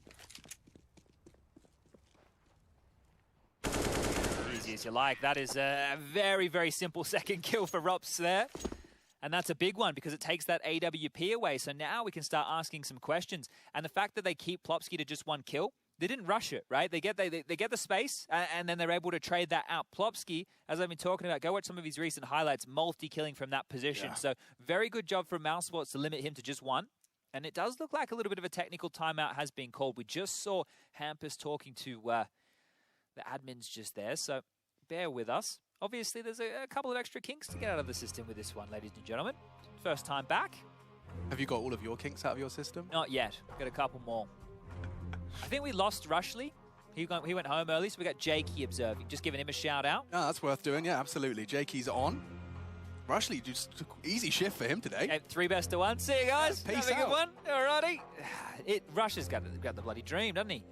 I think we've got the dream. We've got a best of 3 LAN game, and it seems like NIP definitely just carrying that online performance. We've seen them, finding their footing. The fact that Device has joined this roster and immediately they've seen an upswing. It's going to be a very different kettle of fish now with Device giving them, I would imagine, even more support when they're in that LAN environment. Remember middle of last year, we heard coming out of the player break that NIP were the team to watch, right? Yeah, that's right. And then I think I did a podcast or there was an interview or something with Threat, and he was talking about how having to plan their peaks a bit better because it went into like Cologne, into event, and he was like, well, I just planned for 1 event. I didn't kind of plan for the season. Yeah. So now they've got some extra sharp tools. And I think that they're obviously going to come in here with this one. It's the end of the season. This is all the focus. So this could be the perfect storm. It's super interesting. That's a conversation topic that was being thrown around. I was in Berlin for League of Legends last week. And a lot of the best teams in the league are having bad starts in their season. And a lot of the conversation is they're realizing we can't be the best the whole season. Sure, you got to time your peaks. We just need to, as you said, time our peaks. And it seems like NIP definitely are going to be peaking at the right time here. And talking of peaks, from one side to the other, a different spelling. Rops has a look. He does find nothing. Acor quite comfortable to just stroll out mid. He's not expecting any resistance in that window. He's well aware of the NIP setups, and it seems like Device is going to be leaning B this time to support on that short side. It does leave a bit of a vulnerability towards that A, should Rez or Hampus have any early exchanges. Look at Dexter taking so much space again. He's just creeping up on his lonesome here. Acor can't really help him if he swings this corner.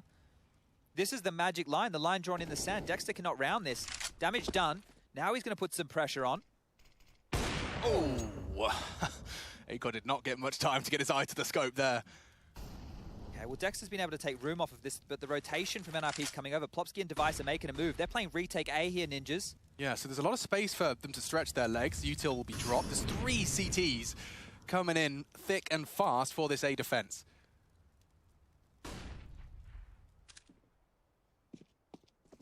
They can plan open. There's the avenue to do so, but you can see how worried they are. You have to drop it. Burning does have to deploy his smoke. They know there's one tucked in ticket. Pipeline held by Device, but here we go.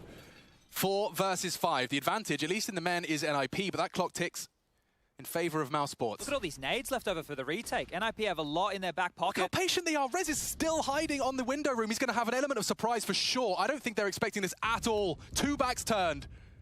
He hasn't checked his right. Here comes the surprise. Yeah, Rops is going to be confused. Oh, Rez distracted. But the footsteps. Yeah, he's focusing on Dexter instead. Will strike nicely, but it's Mousesports with all the frags necessary. Not bad. Oh, the thing is, that right there from Rez could have been the difference maker in the retake. But the fact that it falls apart like that, the fact that he gets lured in by Dexter, it looks like we just focused on the complete wrong side of the map. But that was the most pivotal part, the most pivotal section in that round. This is the other angle, right? Frozen up here in apartments. But this is where you'd see him swinging out jungle right now. He'd kill Frozen, Rops, back of the heads. And then, oh yeah, wow. Dexter baited him, he didn't even know. Dexter won the round with sound cue, didn't even have a clue he was doing it. That's some nuance, that's some Counter-Strike right there. And fair play, NIP playing for retake, they had so many nades, just couldn't quite shape it up. Hold up, what's this push? Frozen, you're about to get an ace, my friend. These guys are all just on USPs. All right, so 300, and that's where it stops. Okay. Oh, well, he can call all that info. This is NIP broken already, right? So this is Mousesports going to hopefully just take that bomb over towards A. There we go, Rops. We'll pick it on up. Don't know how many Frozen saw, right? Because in that blur, when they come around the corner, the info, they're still going to worry about a couple of sneaky beaky CTs around, but now it's just about avoiding as much damage as possible. Rops seeing where's covered. Bomb will go down, and looking good for the 5th. So Mousesports 7-2 to 7-5. Keeping it going.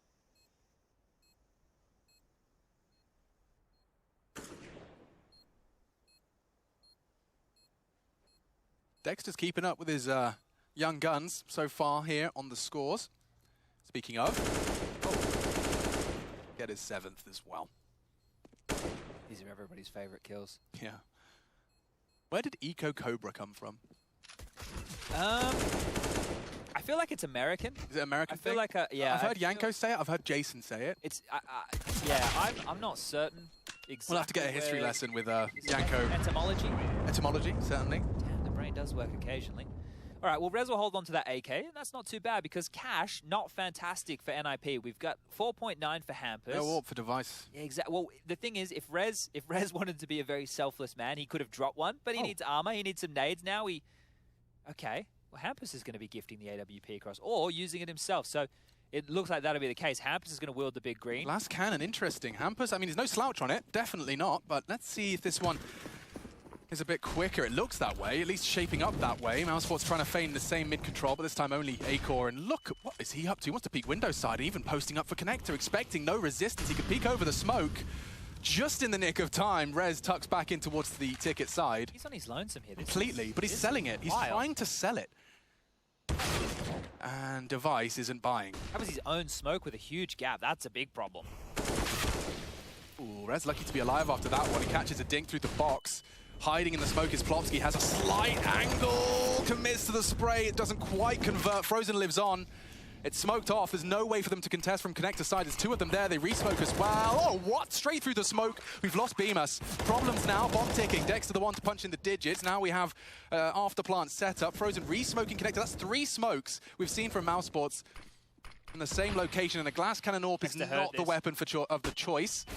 Quick find, converted off the flash. A second in the smoke is Device. He's crawled through. Oh, now a problem for Dexter. They know exactly where he is. Time is not on his side, and neither is Rez. Shuts him down. NIP make it 8. Phew, that one got very, very dicey for a moment there. That find through the smoke from Device was great. Like leveling up with a bit of a freebie. You do love to see it. And now they're going to be able to keep themselves above water. That's the half win right there. 8 rounds to the Ninjas. And that has forced out a timeout. So this is the gap, right? We saw Acor take all the space, and then he threw his own smoke towards window. Just not perfect enough. And Device, an absolute menace. Look at this, Rez on 8 HP as well. So good impact here within the late stages. And rounds at this level of play will be decided by the tiniest of mistakes. I mean, the fact you have a gap in your smoke leads to your mid-presence, your rotate, your AWPer, all gone. That's the thing, right? Acor's going to be kicking himself because they gave him a lot of space there to hopefully find a pick, and just to know, oh man, I flubbed the bloody smoke. Like that was something that you feel like you could have avoided, right? It wasn't like he got swung on or anything strange, just a bit of a gap in the smoke, not going his way. And now Mousesports had a timeout, had a conversation. They still have a full buy. AWP back in play, rifles are there, and things are looking better for NIP now. Utility good, kits are in play, and look, the AWP is back in the hands of Device now. So normality restored. Quick window smoke. Molly towards connector and a couple of flashes over. This mid-control. Oh dear, not looking good at all. Acor again goes down to Device, and Device wants more. He's giving it a repick on this. Dexter gets dropped, and that's 2 big openings. Yeah, I thought it was very brave of Dexter to keep that swing. Knowing he's up against an AWPer, not any AWPer, it's Device. He's not going to let that go. Acor caught with his knife in his hand, not looking fantastic. Round 14 already. Looks like a Ninja's 9th. Such a luxury to have Hampers on your team. Oh, we're going B. Here we go. Frozen clearing. Nice find. He's burning a little. Doesn't clear his right side. It's Linus who's been quiet. Angles are held. Beamus found. Good find from LNZ. Even Frozen's so low, he could finish the job here. And he does. Another body down. It's only Rops. A 1v4. Very tall order. And there were already 3 of them on the site. He's not ready for this. They'll take contact at the same time. Apps, short, and sight. Sometimes he's robotic, but even he can't handle that. They had him absolutely booked there. Rez was so quick on that flank through the underpass, but he wasn't even needed, right? That right there for Rops is a nightmare scenario. The fact he had to worry about market, the fact he had to worry about the apps position, the guy in sight, and then Hampers coming up short. This here, this is Mouse having faith in their utility. That's what this is, right? Dexter, surely he's not going to repeat, right? Okay, now 9-5 and looking very likely to be a 10th here. Going to get this one back underway with what should be an A execute. 4 members setting up util now. Frozen selling a bit of a fake over towards middle. It is just Hampus on the site right here, so there is a bit of a timing. If they go now, they might be able to isolate. Fast. Hampus back turned. Timing usually favors him. This time it's Bemis. Hampus slumped into a pile. Device hiding, retreating from the smoke. They want a fast plant here. I can't fault them. They just want to play some sort of favorable 5v4 for once. It's Deagles and AKs. Don't forget, 3 members with just a sidearm. Frozen late and mid. This arrival from Frozen could be everything. If he could just get the dank flank onto Rez, even Device, it's about timing for him. Here comes the NIP retake. They're going for around the world for the after plant. It's not ideal. Here we go. Plopsky in. Hiding in the smoke is Dexter. Smoke onto the default box. Rops to contest from Sandwich. It's already Dexter down.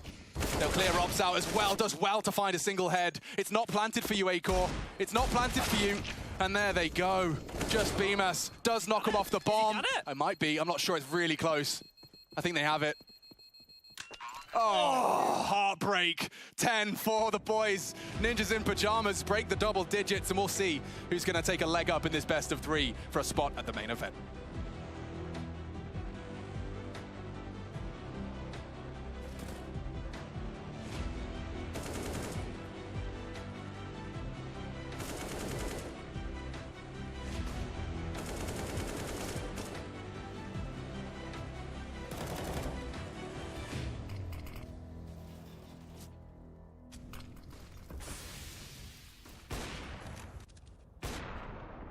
So teams which I think gonna get out of playing, I would say, obviously I'm gonna say us, but I would go with Spirit, NIP, and I would say Faze, and Vitality as well.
Pink. Ja. Bra, hur bra du Fett bra, Hampus. Vi mötte noobs.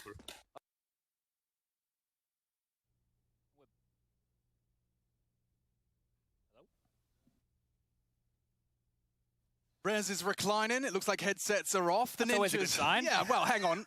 They like to have their conversation. That's how the boot camp vibe went anyway. Oh, dearie me. The second half is surely looming. Mouse Sports taking on the Ninjas in Pajamas for a spot in the main event. They both won their respective best of ones. We saw, of course, LDLC in their opening game struggling versus the Ninjas in Pajamas. Ancient in a best of one. That was their game. And Ancient up next as well. So we're going to see it twice in a day, at least out of the Ninjas, which quite is curious. I think I saw Matthew making some tweets about the veto, which you know, it is an interesting one because NIP have been playing a lot of Mirage. So to see Mousesports go for that pick, that's curious in itself. Worth mentioning as well, like this has been a really slow start from Rops and Frozen on Mirage, but also they were the highest performers in their victory in their best of one versus the Bad News Bears. Like I'm talking 1.5 rating. They really had no issues with the North Americans. It seems like NIP a very different beast. They've kept both Rops and Frozen very honest with a 10-round half, and that's now, of course, swapped over. We'll get to see Mousesports taking to the defense. And NIP on the attack. So, Linus given a smoke and a flashbang. Everyone else is equipped with the Kev. 5 sets for the USPs of the aforementioned armor. 1xBet odds now favouring NIP here. It makes sense with the 10-5 half. There's 3 CTs in middle. They'll be able to respond quickly, but they'll be smoked off. Linus plans to smoke it off. They'll either have to charge through it or go all the way around the world or wait. And here comes the entire squad. It's just Bemis screaming for help. They're flooded into the site, and it's lost. I mean, what do? Wait, respect the smoke, or play for the retake? Acor, that helps. You could just shoot through it, I guess. All right, well, that's a great way to open things up, but the bomb is still down. Rops has found another here, and he's looking for more. This is Rops coming alive. Damn! And Device to respond. What more has he got? Just one with the Glock. Yeah, that's going to leave a mark. Ampus gone too. And NIP, you got everything you wanted there. The smoke worked. The players were locked out. The bomb went down. But then Acor and Rops just happened. Yeah, we wanted more from Rops, and that was great. A huge double right there. And this is where he's going to do his best work, right? The CT side, this guy, absolute monster. I'm going to need to see that level of performance here. Loser of this one will drop on down to play the winner of EG versus Vici. Right, so that could still get dicey, right? Vici, that unknown bit of a curveball. It's been a while since we've seen them on international soil. And EG, look, that game against Faze, they won both pistols. So maybe, and Mihu was contributing a lot of rounds there, but they're no slouches, right? We saw them in recent times having some decent performances, at least performing, I think, above anybody's expectations. But the force buy here from NIP, facilitated by that plant, 2 AKs, couple of Deagles. Oh, this is aggressive, Frozen. Yeah. Taking some liberties here. Very aggressive, and now playing an off angle. How far is he going to keep creeping? I think you'll have heard that. Ampus just gets a freebie. Oh, that's a dear. kick and a half right there. Yeah, I mean, that's what you dream of. In a Deagle Force, or rather, yeah, it is. Deagle Force. Spotted. Realized. Still some gaps to work with here for NIP. If Rez makes his way into vent room, he can chill out. We have a minute left on the clock, so there's no dramas as far as time goes. Pressure is going to be on Dexter. Smoke's going to be fading. A Molotov, oh, it's about to land. Dexter's going to burn. He's cooked. What do? Stand and deliver. That's what you do. Great find. Burns for his troubles, but that could have very well been a problem. He does well to find 2 frags prior to his death. And Rops was there babysitting. He was looking up towards that vent room. As Dexter's getting those kills, Rez has picked the vent room, and he's gone down to Rops here. So now it's just the new boy, Linus, or LNZ. 35 seconds would be some clutch. Would love to get his hands on one of those AK-47s, but I don't think get a chance as Rops swings on out, takes him down, and, well, considering Acor went down for free, they kept that one pretty tidy, Mousesports. They're going to be able to get up to 8 rounds here, as it should be the full eco coming out of the Swedes +1. Do we just say he's an honorary Swede? I guess the Danes won't like that very much. No, but no one's going to be upset when you refer to the NIP squad as the Swedes. Okay, yeah. All right. Honestly, if anyone is, they're a pedant, and they've got nothing better to tweet. Oh, okay. Troglodyte was the one I was running with in more recent times. Sounds nice. Yeah. I don't know many words that end in dite. Oh, and Frozen. Good night. That's interesting, because he's done that 2 rounds in a row. Yep. So let's keep our eyes on that if he's going to keep going aggressive in that B apartments position, because if you're coming late, or maybe if your default doesn't have your eyes trained on that jump over towards Van straight away, Frozen can get across. Oh, Acor, you're not having a good go of things in window, are you, mate? No. 2 rounds in a row, you've just been slapped. That Deagle really bangs. Device the 2 Deagles in play. His more than capable, and nice jiggle from Plopsky. He's actually just drawn enough shots out of Rops, building a bit of a mental picture as to where they are located. Frozen's abandoned the apartments, but that doesn't mean Mousesports have. Dexter's actually going to push on in. Oh, that's a shame. Dexter, Crosshair in the right place, just could not react in time, and Linus, with just 10 HP, has got himself an M4. The B-split's coming here, and There's two players close enough, Frozen and Rops. They can shut this down and they need to. This would be a terrible round to let slip. They can't afford to lose this one. They're about to close the gap. This needs to reach 10-8. Oh, what? Good. Frozen just lined him up on abs. A quick response from Device. His Deagle's not done. And Plopsky, don't forget, has an M4. He could respond. He can't. Great react from Robs. Quick into the head, but a little sketchy. You can see Frozen's not satisfied with the dirty 0-2 at the end of that one. Yeah, that's going to make things a little bit harder, right? Mouse will be able to buy, but that feels like it could have been avoided. Really good shots here from NIP. So the best of ones, almost acting as a warm-up for both of these teams, right? Bad news bears for Mouse Sports. We saw NIP take on LDLC, and now this is where we get the big boy games in play. And here we go. The guns are out. This was the double from Frozen just to secure the round. Oh, I didn't mean to do that, did he? Take it any day of the week. And that's a big start. Rops as well. One of the superstars now shut down in round 19's opening 10 seconds. And Frozen was there with him. They were supposed to be sending both of them for some sort of aggressive maneuver. It has been cut very short. Now, an unknown entity in Hampus and Rez. He doesn't know where they've gone. Have they abandoned middle? Okay, if Frozen pushes and clears this, Dexter can rotate back towards A. Because Dexter just flashed over top mid, and now Frozen is pushing. So the further he goes, and if he calls this clear, at least there can be a 3-player stack over towards this A site. It has to be an A hit. Plopsky is still in apartments. There's no real reason for NIP to change their tact right now. Frozen. Look at this. Presented with an opportunity for mid-flank. He's going around the world. He's going full T-spawn flank. He's going to be careful with his steps, so he may be a little late. Plopsky bringing the bomb through Palace, and Beamer's pushed up ramp. This could go from 0 to 100 very quickly. Dexter's about to be in trouble. Strap in. Smoke's fading. Here it comes. Dexter does deal with the first. He's anticipating a second. Rez just tucked in. Oh, the element of surprise. He does strike. Here. They do. Frozen has already taken down Device. Plopsky tucked into balcony. That should be the finish. Rez with another. Now just Frozen up against it. First of the 1v3 found. There's too many heads. And he burns to a crisp. NIP make it 11. Oh, that one got super dicey right there. The fact that Bemis and A-Core, they're the ones rooted in on the site. They're the ones who should be good for like one apiece, or at least one between them. Don't get anything done there. So NIP, very diligent onto the clear. They walked right into the lion's den of this stack. The fact that Rez has lost a teammate there and doesn't just immediately pull the trigger on the swing, it's just smart play. You can see that at that point he was drawn to hunt, starts looking, and at that point he's just not ready with his crosshairs. So, eco time. Yeah. Zeus is in play. Well, that's exciting. I haven't been able to do the sound effect in a little while, so let's see, Robs. Our first LAN Zeus of the mainstream. Let me get ready. Your vocal warm-ups. Oh, this has got a timer on it, doesn't it, Ropsy boy? That smoking window fading might cause disaster. Bimas spots one towards connector. He's got a smoke to play in, though. Here it comes. Here he comes. Ah! Nice. Oh, wow. You have been practicing. Yeah, on my off time. That should be it. I'm afraid that's where the fun stops. At least for Mouse Sports, I think the fun... Oh, saying that. Bemis' Deagle is connected into 2 heads, and Dexter's dinked another. This is getting weird. It's getting fruity. Rez with just 17 points of health. A-Core could throw anything at him.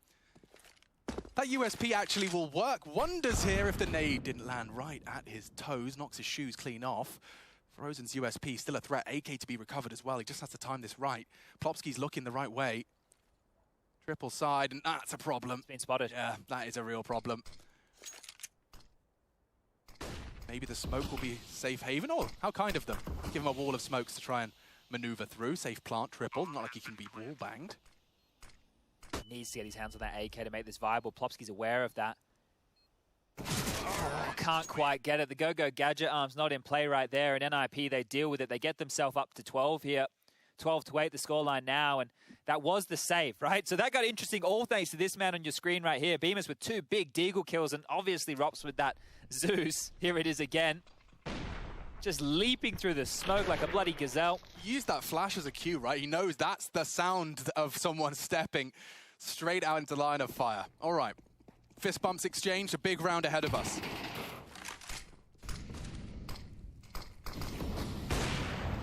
A-Core's not been having a lot of fun in middle so far. Rops is burning, he's so flashed, he doesn't know. Oh, NIP popping off to open up proceedings here. This is brutal right now. Bimas, you are in a lot of trouble.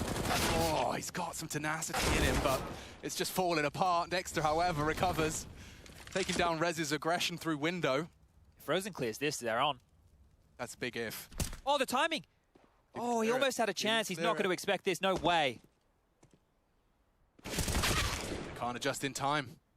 Only Dexter, and I think he's short-lived. Yeah, Plopsky makes short work of him. All right, NIP 13. You can see I'm like, if I'm living in my empathetic bubble where I'm just Linus for a second. Okay, you know, all right. Like, this is exactly what the doctor ordered for him. Not only has he won the best of one, but he's come into the first best of three, and his whole team, you know, it feels like the same NIP he's been playing with online. There's nothing weird about it. He's managing to keep a consistent scoreline. He hasn't been exploited on B. Like, there is nothing but good vibrations for this kid right now. Yeah, and he's actually being quite vocal, right? Which yeah, is that's good, what I'm you know? saying. Like, yeah. he's getting fired up with it all, and those emotions, you know, if you can ride them in a positive way, if you're able to harness them in your favor, it's going to help out a lot here.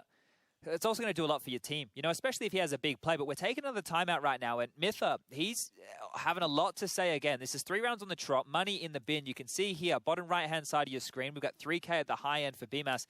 At the low end, it's Rops there, who's already invested into a Deagle. He's only got 1,700 left over. So as this loss bonus is starting to build, sure, they can have a gun round in the next round of play, but that's 14 for NIP already put on the board. Frozen's going to try his luck this time round on that Zeus. But some resistance is necessary here, and having your AWP player on the CT side just getting slammed round and round again. Look, he died with a scout against the Deagles. He got Deagled again by Device later in the piece, and just there, absolutely flattened. Would be nice to find him an opening or two here. Yeah, had much more impact in that first half. The CT side, he's been humbled. It's just such a horrible spot to play, right? The fact that teams can throw that window smoke from spawn, get that cat smoke to land, they're always molly and connected, the flashes are always there. What are you meant to do, right? A wise man, it was simple, you know, once we were in Dallas, I think it was, we're all sitting around the pool, we're having a bit of a chat, and he was talking, he said, you know, as an AWPer, what do you do an open window on Mirage, right? Like, you're never going to get away with anything. Now, that's me paraphrasing. Simple did not say anything like that, but he was basically saying as an AWPer or Mirage, like, what can you do, right? So, I think he was, yeah, that was when you were arguing as to why he wasn't playing the AWP or Mirage much. He was like, what do you need to do? Sit and stare at smokes in window? Crazy, that was like, what, 3 years ago now? Shut up, it wasn't. Yeah, 2018? Or was it early 2019? Either way. By the way, Hampus has got 2 of his 3 frags direct through smoke in this round. Hasn't required to see his adversary to best them. Now, we all thought that the power was with Glaive, but the power was actually with Device. He makes it so the in-game leader of the team can see through smokes. He carries that along with him. Frozen close, not far off. Trying to get that aim lock look. Close. I don't think he gets a chance now, does he? Range is well and truly out of that.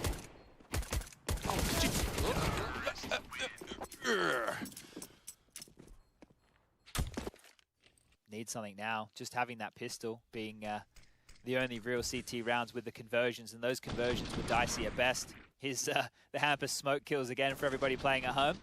Give you a bit of that smoke cam, and oh dear. Like, this was Mousesport's pick, right? Yeah. Mousesport's picking Mirage. They've got Ancient to go up against them next. I'm not sure how much historical Ancient they've even played. I'm going to double check, actually. Take that Gamers Without Borders result and chuck that in the bin. Yeah. Oh, they're all Gamers Without Borders results. So we haven't seen them in an official yet on this on the next map of play. So this is going to be very interesting if Mousesports cannot recover a competitive Mirage. At least they found an opening this time around. Hampus, the nuisance, has been taken down, but 3 players coming over towards B, and it is just Dexter here on his lonesome up towards this balcony. Smoke fading. He's going to need a couple of kills. It looks promising, you know. Good chip damage. Puts 2 members into that one-shot headshot radius.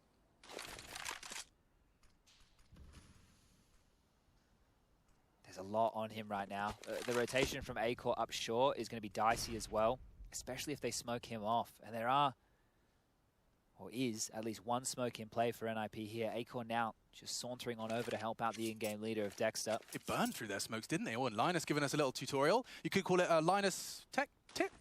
Yeah.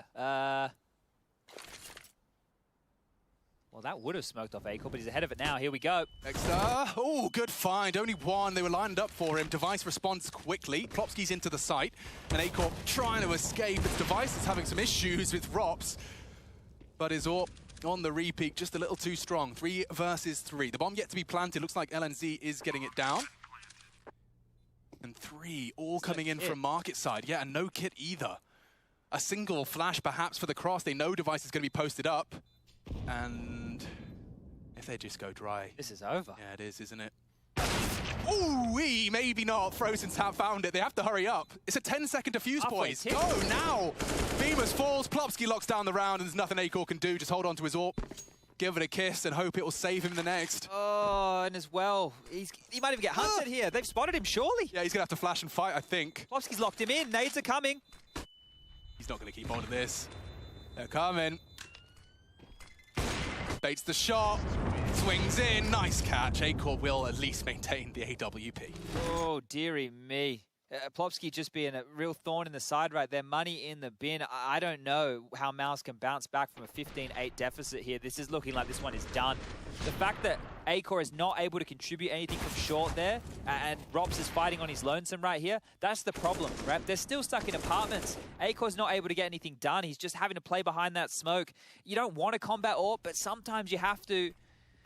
Yeah. Staring down the barrel of it, here it is. Mouse Sports limped on in. MP9 for Dexter. They've got kits this time round. Maybe that's the difference maker here, but it's a tough one to swallow.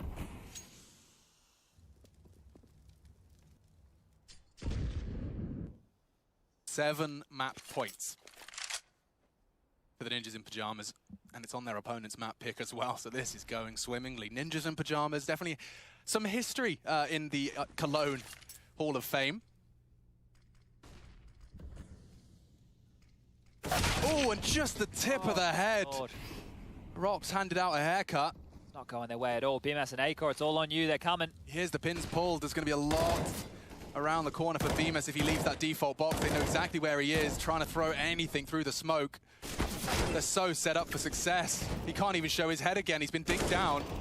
Bemis does so well to find one before the nade finishes him off, but they're into the site now. Oh, they know where Acor is. Now it's just him. He can only come from A-Ramp. He can only come from Palace. This one is looking done and dusted right now. NIP just need to plant the bomb.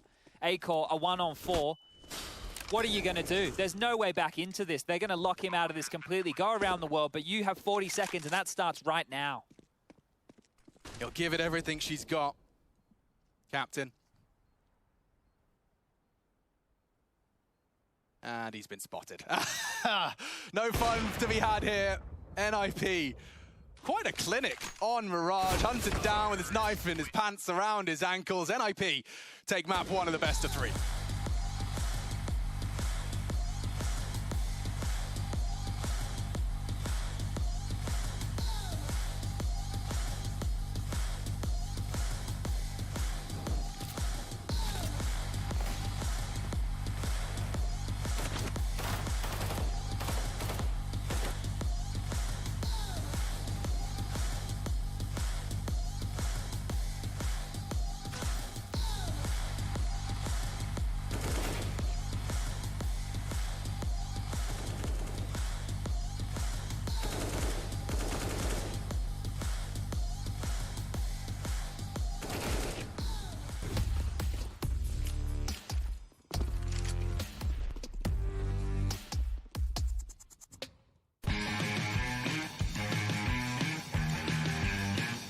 Hey Future Pros! We all love doing A executes on Mirage, so I thought I'd show you a slightly different approach to help secure the T-side pistol round. This strat is almost as old as Mirage, but it's effective and still used by some pro teams today. 100 Thieves playing under Renegades at the time will be my pros to help guide you through this execute. The idea behind this strat is to take CT control using smokes and flashes, which can give you a nice and easy post-plant situation. For this execute, you'll need 2 smokes, 4 flashes, and at least 4 willing Future Pros. Future Pro number 1. You'll be throwing the jungle smoke along with 2 flashes. To throw the jungle smoke, hop up here and line up with the left side of this thing. Line your crosshair up so you're in line with this brick section and also where the post meets the wood. Then toss the smoke. Jungle is a right pane to smoke, so be aware there could be a slight gap on the left side of the smoke. After you've thrown your smoke, hop down to this door. Get in front of the left side of the right metal grid. Aim to the top of the lamp and throw the flash. This will blind anyone looking at ramp from the CT side. Then make your way to A main with your team. Once the coast is somewhat clear and you have a teammate close to triple box, pull out your flash and lob it into CT. This will allow your teammate to bring the pain to any defender in CT spawn. After you have some ground towards CT spawn, make sure you plant the bomb for this newly acquired territory. Future Pro number 2. You'll be throwing the stairs smoke along with 2 other flashes. Do I really need to explain the stairs smoke? You guys already know this, but if not, hop onto this ledge, Aim at the middle of this thing, then place your crosshair in the middle of the lower part of this gap. Then just toss the smoke. After you've thrown the smoke, head to the ramp and lob your flashes towards jungle. This should flash anyone playing close to the smokes and buy you some time before the CTs try to look for a one-way or push the smoke entirely. After this, just hold towards CT to support Future Pro 4 from afar. Save your second flash as maybe you can get some use out of it in the post plan. Future Pro number 3, your job is to take Palace control. Make sure to be aware that a CT player could be pushing Palace. Once your team smokes come in, this is when you can peek out of Palace. Keep an eye out on the jungle smoke and also peek CT when needed. If everything is going well, make sure to stay up in Palace, as this is a very useful position. Future Pro 4, you are the point man for this execute, so make sure you did at least 4 hours of DM prior to this round. You'll be pushing towards CT spawn with a flash from Future Pro 1 to assist you. Your flight path for this push is important. Fight your instincts to push onto the side, instead push in front of the triple boxes to get close to CT. When you are close, call for Future Pro 1 to throw their flash. You can now explode into CT and take as much control as you can. If you need another flash, call for Future Pro 2 who will have a backup flash. If you have all made it this far, you probably are set to win the round. Make sure to keep control of CT as it will make any kind of post-plant situation so much easier to win. Good luck, and I'm sure you can nail this after a bit of practice.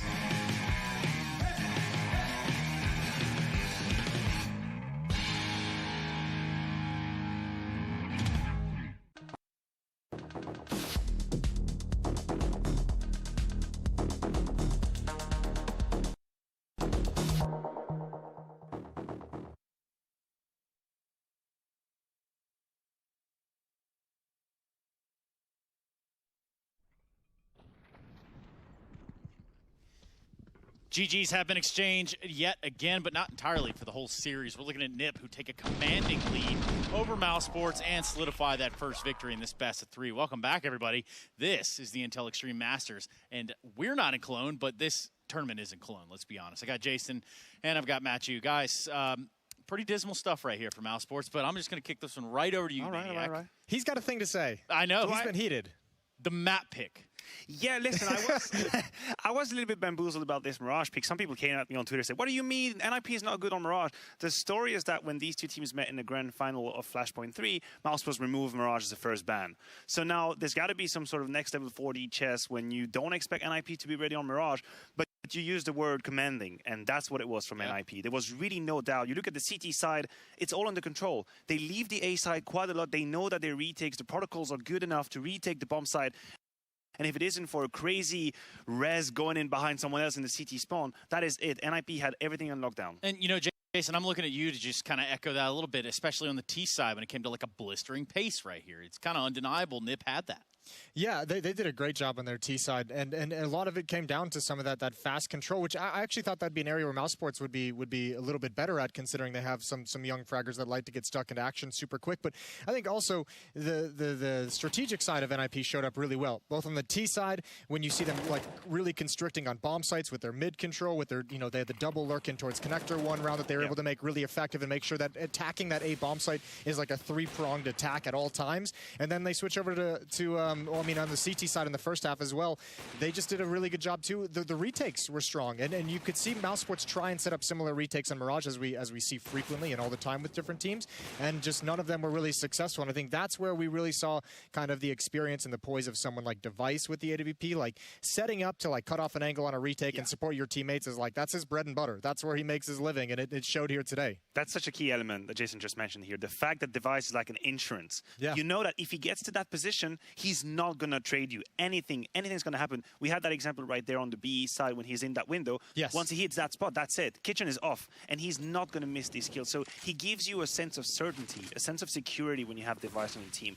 And it is getting more and more apparent. And it's going to be the case on Ancient. I don't want to jump the gun here, but that's the same story. Yeah. Whenever he finds the angle, he knows where to be, and he doesn't miss these easy shots. Now, inversely, we look at Mouse Sports, and I start to ask questions like, yo, where's A-Core at? I mean, I have an opinion about it. So I don't want to sound like a broken record. I think that A-Core still has to work on his game against the top elite tier of Counter-Strike. We've seen, and we talked about it, Jason, we know what he was able to do at Flashpoint when he started with the Mad Lions at the time. He was amazing to watch. That was way back in Flashpoint 1 as well. Yeah, exactly. That was the one. But he was so flashy, right? He was so skilled, mechanically, perfect movement. You can name it. But I always thought, can you replicate that against the top? And it doesn't seem to be the case. Even at that tournament, that was kind of the conversation we were having around it. Was like, how how cool and how exciting is this player, but will it actually be able to be replicated when you face the best teams in the world over and over, and you face the high-tier competition? And I think his struggle is going to be not only figuring out himself how he likes to play in that scenario, but to play that kind of a style that Device is playing, you got to have a team that's understanding of where you're going to be and what angles you're going to be watching and how you like to be positioned. And that's going to be the other step of, you also have that untested and unproven in-game leader, and Dexter's still trying to make that happen. You still have a lot of these players that are like potential players, as we talk about, that still need to learn how to be able to incorporate that style. So we'll keep it pretty quick and concise here. We're going to the second map of the series, Ancient for the second time today for NIP. That's got to feel good if you're NIP. Yeah, it has to be. And Jason mentioned something in the video where the fact that these two teams met during that charity event, that Mouse was actually won, but to what extent is that just Threat setting up a trap when he knows that they can bring something different to the table on Ancient? Yeah, I don't want to read too much in. I don't know how much it would be like a trap, but like certainly, I don't know. It just feels like Ancient is still just such an unproven map that I think it'd be a fun thing for NIP to come back into, and you know they've probably worked on it. Yeah. You know all these teams have tried to come up with things on Ancient, and again, we can have the conversation around like not showing anything off in the charity event, but still, this is going to be a fun showing for NIP. Well, we definitely heard them talking about Threat putting in countless hours on a new map and trying to get ahead of it, which is exactly what we might get a testament of for a second dose today. Even NIP are going to have that opportunity to put Mouse Sports back down into the lower bracket. We're going to be going to a break. We come back with that second map of the series. It's Ancient, everybody. We'll be right back.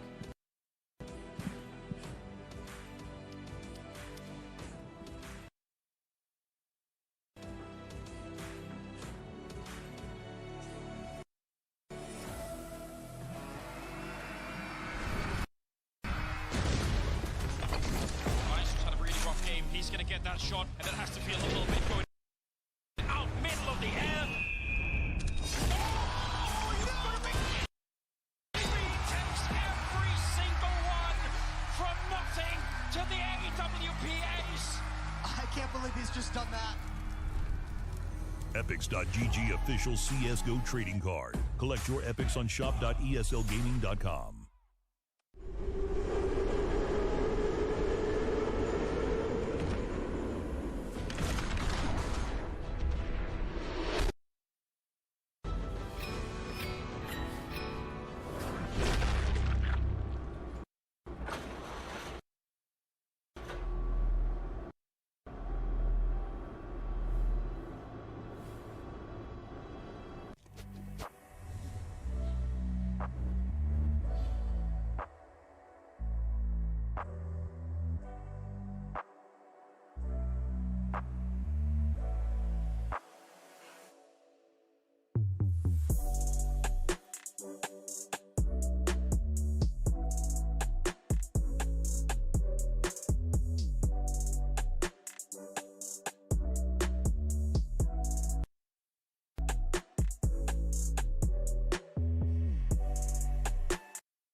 Ladies and gentlemen, welcome back to IEM Cologne 2021 and a return after a 491-day absence. LAN is back. Stands for Local Area Network, for anyone that's not quite up to speed. I'm Machine, I've got Chad Sponge Virtual with me, and the players are, once again, doing battle in person. You can see Coach Threat talking to the boys, and it's NIP fresh off of a victory on Mousesport's pick. My first question to you, Chad, is was the veto an eyebrow raiser for you? Yeah, it was a little bit strange, right? Look, at the same time, I'm not quite certain where these comfort picks lie for a lot of these teams, because these events, for some of them, have been few and far between. We also had that charity event in there where maybe they were testing out a couple of bits and bobs. I don't know if anybody, like, I've asked this question about a lot of teams, like, where do their map pools lie? Like, what are their strengths? What are their weaknesses? So here, yeah, definitely a little bit interesting, because NIP seem to be no slouches on a map like Mirage.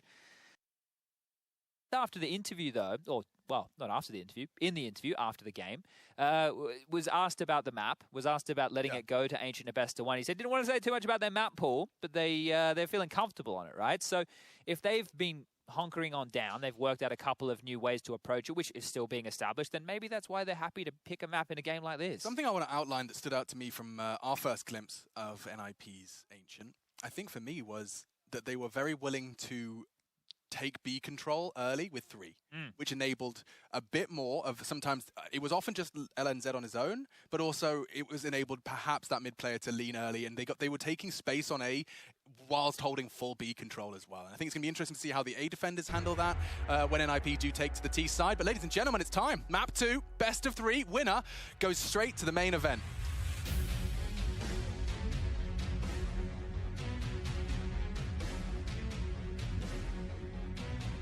Mousesports on the back foot. Got to take a look at what they've been up to, what they've been doing in the Ancient Lab. We haven't seen Mousesports play an official on it in the last 3 months, but let's take a look at this one. Gamers Without Borders, of course, not currently counted. Yeah, I don't count it. If you do at home, that's cool. That's cool. It's not. It's not in my my repertoire of tournaments played in recent times. Do you see a boatload of util for the Nit pistol? Check this out. And LNZ's already dumping some flashes off Hampus into the Lamps area, and a fight on mid as well. What's Frozen up to? He wants to bring the fight, immediately body dropped, and they're about to commit to B. There's so many players in Lamps, 3 to be specific. Plopsky's got the bomb doors, and Rez is even juking it out with a USP. That's Frozen's, and he's used it to shut down A-Core. In fact, he's upgraded from the P250 into that. Now Rops has to deliver. He hears Rez running very, very loud. A bullet to the side of the head. There's another from Rops, and 3 huge kills. Rops to shut this down. That was lovely. Oh, good to see Rops is back in the server. I think he's about to equal his frag total after the half if he's not careful. This is a big reposition. I don't think Hampus will be ready for this. This could be the Rops ace. Could very well be if they're bringing the bomb as well. Plopsky's maneuvering in that direction. Rops with 3 spectacular heads. He hasn't even reloaded. Look, this could be a 1-clip ace. This could be a 1-clip ace. The boost as well. Sound cue. Will he hear it? Oh. Rops nearly does it on the single clip of his USP, and he saved them. Don't forget, double opening for the boys of the Ninjas in Pajamas, but quick response. Despite what Rez started with, it's only Hampus to try and finish. Hampus has to make audibles here, and I think this is going to be heard from Dexter. That donut position you can hear a lot. It almost feels like Hampus has to go towards A, trying to transition now up towards Shelf. He's going to get spotted. He's passed. Just about squeaky bum time. My God, he's might dead. get the plan he's here. Not going to get a bomb plan. Look at that. They're already there. Oh, he didn't drop the smoke. Oh, that one got very tight in the scheme of things. Rob bailed him out in a big way right there, and Mousesport starts thing off with a huge pistol. This got very odd, didn't it? Uno. DOS is lovely, and there's our third as well. Just first bullet out.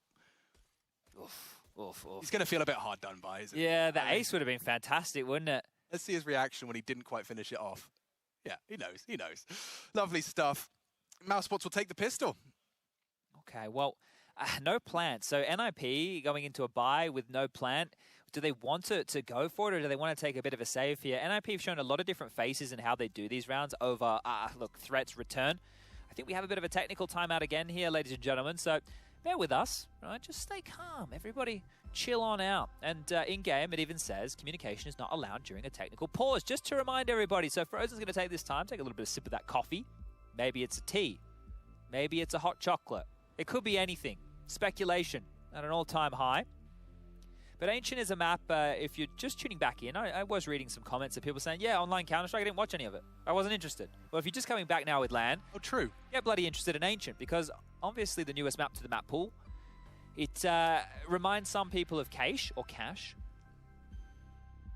And look, we love it, right? When these new maps come in, it's refreshing. It adds something new. You get to see these players starting to innovate, coming up with new ways to solve problems. Big smile there on the face of Dexter. Interesting as well, he's got his teammates or his ex-teammates of Renegades in the building with him, right? So probably the first time that he's going to have any chance to wave at them since this whole transition has gone on down. Because think about it, with that team for a very long time and then gets the call up. Look, this is quite a funny story. Dexter, in his Twitter profile, for the longest time, had that he was a dad. And I just believed he was a dad. Because, why would you put that you're a father in your profile if you weren't? Yeah, towards the tail end of the profile, it did say something about him being a troll, but at the same time, look, I just thought it was real. So I remember when Henry was putting together the Cloud9 roster, right? We were having a chat about some players, and what about Dexter? I was like, he's got a kid though, so I don't know if he'd want to come live in. Relocate. I don't know if he'd want to. And then we had Dexter on one of the HLTV Confirmed podcasts, and we asked him, and he was like, no, I'm not a dad. It's like, okay. Obviously haven't missed out on opportunity. No, nothing like that. But now, look, he's in Mouse. He's showing what he's got. Mouse Sports have had some decent results. He's got huge shoes to fill as well. Like, let's not look like the players of the rest of Mouse Sports, the leaders they've played with. Carrigan's got giant boots, and I don't fancy his chances of filling them immediately. But he's got new ideas, and I think the integration process is going to be, a long one. He's definitely had the time now to kind of have his game communicated to the rest of his squad. It didn't look good in the beginning. No. Like it didn't. They didn't take like a duck to water, right? It was actually a slow transition, and not only would it be for Dexter deciding on what they're going to implement and the tools that he has at his disposal. Dexter was one of the stars, or if not the star, of Renegades when he was on the team. So before it was, okay, I need to be a big fragging force. Now it's, I have Rops and Frozen in my team, and I need to make this work, right? And then you have to adjust to the punishment that is European Counter-Strike. Just, you cannot make mistakes. They do not exist, right? They don't exist whatsoever. So there's been that adjustment period as well. This is called the floating head res cam. We've been working on this one. This is one we've had in the lab. Yeah. And just listen in. Oh, here, that is actually probably Rez's in-game head. This is one of MC's little jobbies, isn't it? He loves these. Is he wearing sunnies and a balaclava? That is a full commitment to the anonymity. It would be hot. Yeah, Wouldn't it be bloody humid? Yeah, and a real sweaty face, especially because it's it's a pretty tropical location. Yeah. Sun is shining. This guy's got it right. Well, he has a beard though. The beard gets itchy. It definitely. In the heat? It definitely gets itchy, prickly, itchy. Yeah. For anyone that's just tuned in and sitting there going, "Casters, stop talk, please start game." I understand. It doesn't quite look like we're ready to be going just yet. It's a tech issue delaying us at this point in time, and I will admit that it's probably two teething pains day one. Yeah. Everyone's computer's just blowing up compulsively. Everyone's config's got a fruity line of code in it. It's going to take a day to get everyone settled into the environment. This is the thing. So let's repeat this. Unless you're a team who's been playing in a bootcamp environment, which a lot of them have, right? Most of those bootcamp environments that you'd see, like maybe for MIBR, right? Or maybe for EG, they're not permanent bootcamp environments. They come over, they have to set everything up. So they're familiar with the similar studio type setup that we're looking at here with this event. But for NIP, on the other hand, they're in their space. They're in their office, right? Your PC is your PC. It's like, Linus, here you go. Device, here you go. And you're set up with your config, So when you come to these events and you have to reset everything up and, maybe you've forgotten what your launch commands were, or now you're using in-ears. In-ears is something with these helicopter headsets that we haven't been seeing a whole lot of. Obviously, they just haven't been a necessity. You're going to be a couple of little issues here. Yeah, you saw Device's sleeve as well. That's from a very famous tattoo artist. If you haven't seen it, it's beautiful work. It's by a man called Mark Wasgerau. Okay. Yeah. Where's he from? I believe he's Danish. Okay, all right, that makes sense. All of the Danish Counter-Strike players follow him. Okay, is that where Config has some nice tattoos as well, doesn't he? Good shout. But yeah, it's like the statue of David. It's got all of that going on.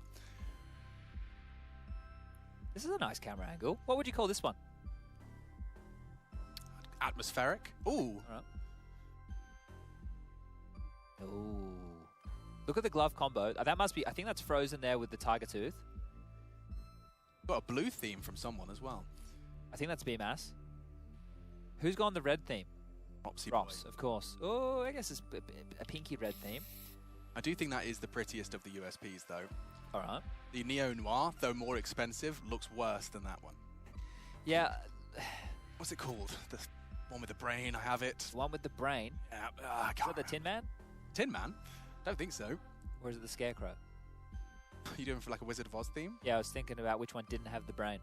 The Lion had a heart, didn't have a heart. Wasn't it?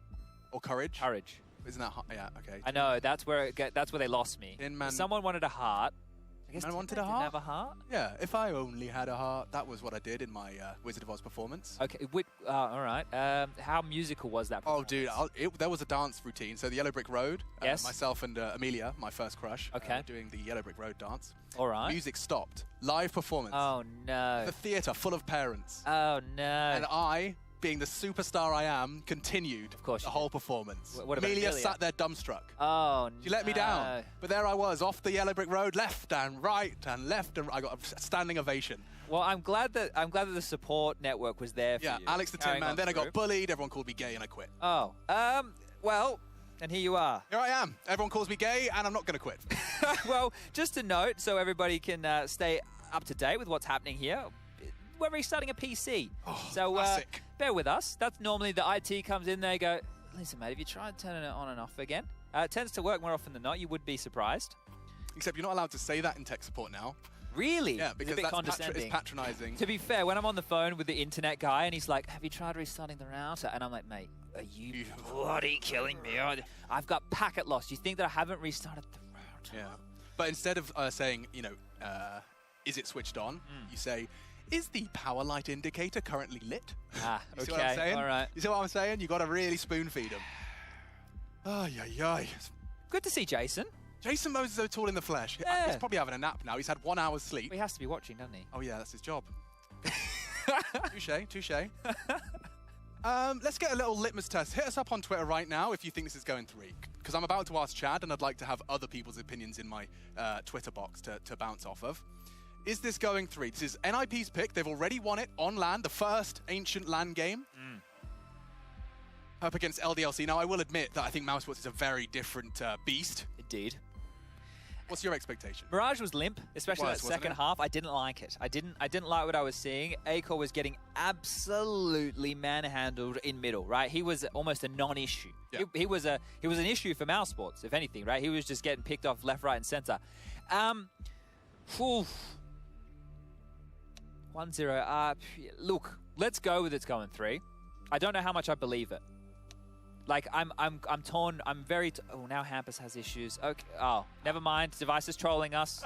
Maybe we're going to get back underway. 16-14. Wait, Number 1, Team Spirit. Okay, to be fair, Spirit's Dust 2 is dirty, but that's against Vitality. Yeah. And they look good in their They opening do. game against Renegades. They really did. Yep. Oh, man, if Vitality don't make it to the main event, like, I don't know, I just have an expectation of seeing You don't... more of them. I'd like to see the Woo. I'd like to see the Woo Yeah. getting a step further. Look, Did they upgrade the Candle Flame yet? I don't. I think they did. Is it? I mean, we weren't that close before. No one could. You physically cannot get that close to it as Well, a you would- as you a would burn. Yeah. Okay. I think it's like a Bunsen burner safety flame. I think you're gonna be totally fine. Oh, I remember the Bunsen burn. Yeah. You remember everyone on your safety flames? There was always Yeah. that one kid who'd put it on blue and put his hands. I don't know. Science was weird, man. Yeah. Like, I feel like we did a lot, but I don't know how much of it I retained. It was interesting-ish. Primary school was better for me, right? I remember we learnt like compression in a bottle because we made bottle rockets, right? So we did that. You went out to the field. Yeah. So you get to pick what you wanted to do, and me and a couple of other boys, we did bottle rockets. That was fun. What else did we... Mia gets 31 kills. Yeah, but 7 kills in the last 2 rounds. That's and it was a pretty nice. 16-14. So he just basically won them the game. Well, it's good to see Mir performing well, right? He was obviously in that Gambit roster for a little period of time there. Am I making up his time in Gambit Youngsters? It didn't ever happen, did it? No, it wasn't Gambit Youngsters. He was in part of Gambit with... this was back... Jeez, I think we're going back to the tail end of 2018, I believe. He has worn that jersey, yeah. Yeah, he did. He did for a little while there. But I think he's really looked more of himself before and now after. I think in Gambit, and Spirit's Inferno on LAN could, like, I really enjoy watching them play that, and I think Chopper's a underrated talent in particular. Seems to still be able to, you know, keep up with the fragging capacity required of him. So that's over on the B stream. Obviously, while we're having this tech issue, I wouldn't blame you for going and check that out. Keep your eyes on the screen. I feel like the majority are rocking a second monitor setup now. At home? Yeah, I reckon it's like 60-40 of our viewership. What do you reckon? Is that, is that a bit of an assumption? Well, that's a question as well. You still think the lion's share of viewers are watching on a PC or a TV? Ooh, I think about that with when I used to just, you know, accidentally squeal down the microphone. I realized like that if you're on a big TV setup, it's a whole house, you know? What are you listening to? Turn that off. Yeah.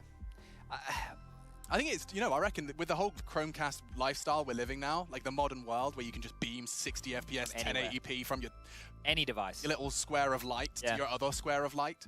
It's pretty lit. Yeah, look, I would probably still hedge that most people are watching on PCs because Counter-Strike, for those of you who aren't, look, I was going to say indoctrinated. That's probably the wrong way to go about it. The games take a long time, especially with tech pauses like this. So you can keep busy, I think, in a game of Counter-Strike. You can multitask. That's why it's the perfect game for our generation. You can do multiple things. So I reckon most watching on a PC, maybe even playing while watching on that second monitor. Yeah, I can't do that. That's too confusing. I just can't multitask like that. I even struggle when I'm watching two streams and they're playing the same map. Like my brain just, like if I'm watching one and then I look to the other and my brain just farts. Can't handle it. I'm receiving news that all 10 members are back in the server, and that news is coming live from the server. So any moment now, we'll be getting this one underway. I hope you've enjoyed what we used to do all the time. I didn't think we'd do as much of it casting as we did on desks, but today we've done a bit of it. Yeah. So filling is something that we've done a bit of in our time. Once upon a time, there was an ice hockey locker room where I think you, me, and Yanko were locked in, and we did like hours worth of fill. That's right. And the fun part of that was it was an entirely Russian-speaking broadcast production. Right, yeah. So there was one person who was actually, but he wasn't even hired as a translator. He was like hired as a talent manager. And ended up working in production, exclusively talking to us so that we could have a run of shows, know what was going on. All right. Oh, Counter-Strike. Well, it's good fun. We've had some crazy stories. We were with Carmack last night talking about some of the stories over the esports journey. The old days, yeah, dude. Come a long way. It certainly has. Certainly from what some of the Quake Live stories I was hearing. I mean, that's a while away. Okay, well, sounds like. Yeah, looks like.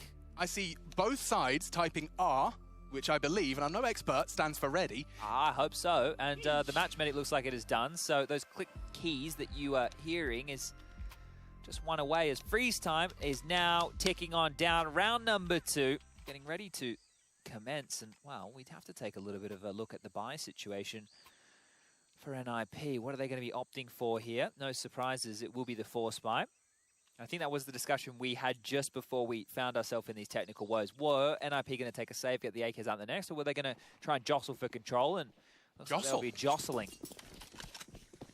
Okay, smoke on out over towards that lamps area quick from NIP, and it's all a bit of a ruse. Device will be holding this rotation over towards B just to make sure there's no early info, and we're setting up for an AXQ. There's 3 smokes. Back-to-back 4Ks from Rops? What do you think? They're coming his sight. He's got an AUG, Chad. Perfect weapon for the job.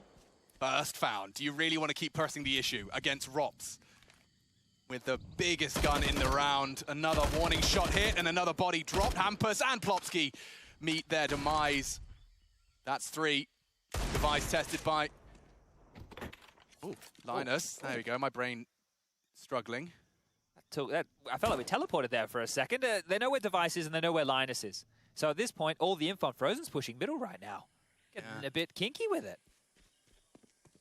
And Z. Oh, 2 bullets do connect, and if Device had something more, they could have had a competitive round there.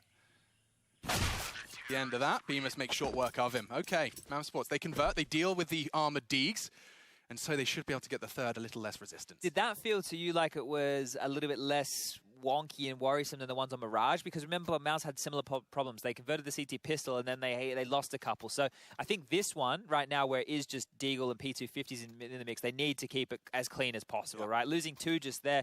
Still, good damage. Here we go again. No delays this time round. As All 5 members of NIP are heading over towards B. Double nades, that could really chunk them. Ouch, Hampus left with very little. Dexter trying to keep him honest as best he can. It does look funny without the assist, doesn't it? I just realized. This might be a nice nade coming on through. More damage done, and now eco farming. Dexter's taken down Linus. The only one to get any damage done previously. Popsky up to the plate. Batter up. Batter, swing. They should just get minced here, right? There's no armor. I mean, I don't blame Plopsky for just standing still on his D for as long as he can. Just hoping the CTs overextend and give them that snowball. They can eventually turn into an avalanche. Here they come. MP9 should be, whoa, very quick. Dexter for a reactive flashbang. They're even smoking them off. They don't want to give them anything, and I don't blame them. Sport's already in the hole. Mirage, their pick, falling pretty damn flat at the mark. Well, this is one of those rounds, right? They want to bait out all the util they can. They're doing that. They're still in a threatening position right here, but they would have to convert a couple. And with Rez and Hampus, well, and Device, already the walking wounded. This one should be 3. It'd be great if they could keep everybody alive here for a bonus round going forward. We want to see a competitive series. There it is. Perfect stuff. A-Core to finish things off with that MP9. Going to give him lots of cash money now to invest in that AWP. And CT side AWPing, if A-Core can start to find some traction, that is one change that we didn't see in map number 1. NIP will have their option now to get their buyout. And just to re-establish what we've seen from them so far, they love getting the smoke over towards the lamps position from spawn. From there, they get the B lane control. They have somebody babysitting towards middle or over towards that A main area, and then they just continue with their default from there. But this time round, all 5 over towards B one more time. Early Molotov over towards that B long position. And lots of players from Mouse dealing with mid. This is looking like they might just want to set up and execute over towards this B side early. Feels like Frozen's pushing middle, or at least flirting with the idea. Maybe they saw LDLC get away with it? Yeah, maybe. It's always a risk. Definitely some reward in tow. So good on the pop flash, but they still react. That was a great one from Bemis, but Dexter loses his life off the back of it. And advantage now for Nip. Same molly we saw earlier there, getting rid of any close control. They're going to pop flash and fight again. Get ready for this. About to get real messy over towards B.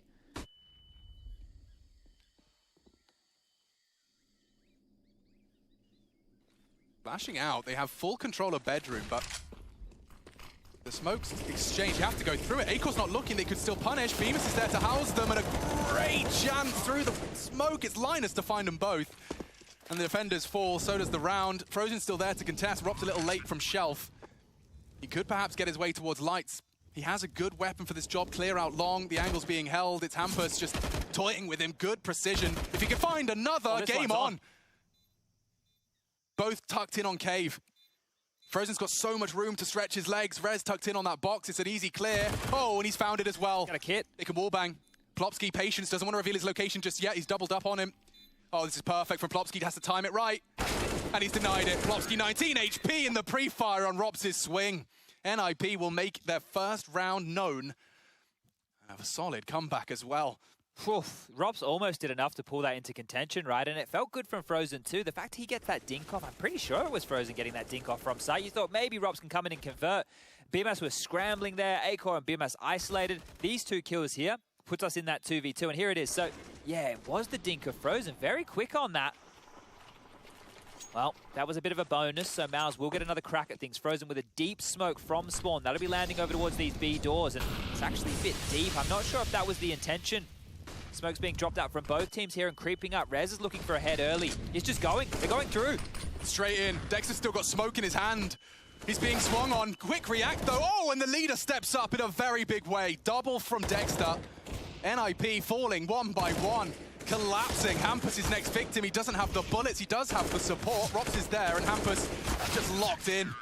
NIP, they just throw every resource at the B site, and it comes up null. That acceleration right there, you could see the intention behind it because Rez is trying to extinguish the Molotov so he can go. So you can see it's not the perfect round, right? There, it's just a call, hey, let's just accelerate on this B bomb site. And Dexter getting away with 2 from behind that pillar. I'm not sure where that smoke came from, that he was playing around here, if it was one of his own, but that was great. It really helped give him a buffer. Yeah, a little bit of freedom. You can see it there as on the aforementioned smoke, just on the replay from Robs.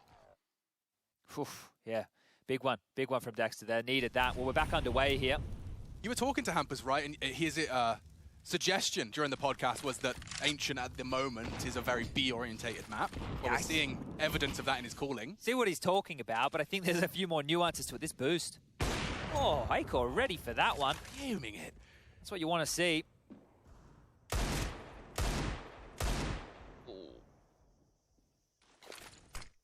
That flash is not going to land where they wanted. The repeak as well. Brave from Dexter. Pulled out of smoke, though, very early into the piece. I think there's going to be elements that the carry over from the likes of Inferno, you know, contesting for that banana position, holding on, drawing out those CT smokes. Rez has taken down Frozen. He's got a lovely lineup. Where's that off to? All the way from Shelf. Don't think that quite landed where he wanted it to. Actually, Rops has continued to push forward and take mid space. So the smoke, I think, in that mid house is just off to one side. Akor's cheating towards B now. They know it's going to be a B finish. Mouse have everybody here. Rops will be able to lock them in from behind as well. We can see they're basically playing retake A. Oh, BMAS just thrust forward off the flash. Good teamwork from Mouse, really starting to come into play here. Oh, he's looking great on the AUG. Demas catches a good timing. Device looking the wrong way. Should be another for the Mouse Sports boys. It's only Klopsky, and he's not long either.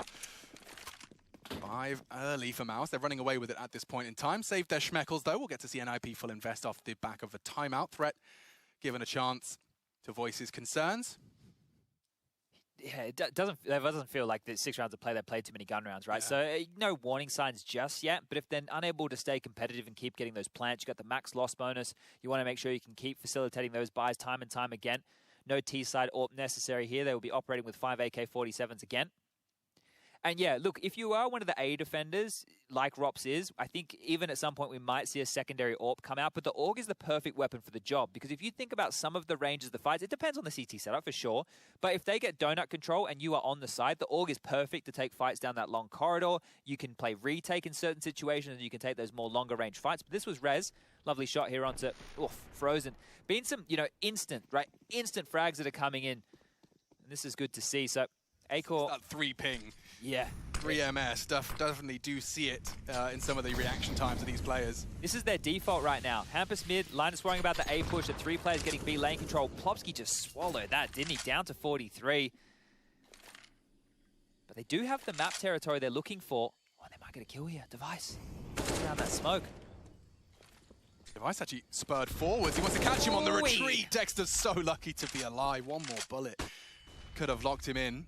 And this is obviously a very favorable AWP angle, that fallback AWPing style. You can take that pretty much for free, as long as you're starting to touch that A key. Here we go. Double scope, no, he's willing to peek over it. NIP starting to walk middle as well, and it's timed to perfection. That nade, despite being smoked off, a good read. Frozen contains them with damage. Battered, bruised. Advantage Mouse. Oh, and a good timing for that incendiary. That will force Rez off the line. Akor's had to dip back to watch mid. They know Hampus loves to lurk around that position once he gets control. That could be good night for Mouse. 40 seconds, dude. If Dexter drops that smoke at 30, they're going to run out of time. Nice shot from Bemis. And now NIP, they have to respect the smoke. They're going to have about 15 seconds. Hampus's flank may be the determining factor here. 3 hitting from the front, Hampus from the back. Frozen to contain it. 20 seconds. They're going to have about, 15. And damn, Plopsky quick on the react, and Hampus suddenly feels the feed as well. NIP can do this. Akor still posted up on the ramp. The pre-fire is good. Device shuts him down. Bomb needs to go down. They could deny it. Spraying into the smoke wildly. It's Hampus's flank that ruins it all. And he's put NIP straight back into contention. Props is 14-3 right now, but even he is going to think better going for this one right now. A 1-on-3 situation. The round...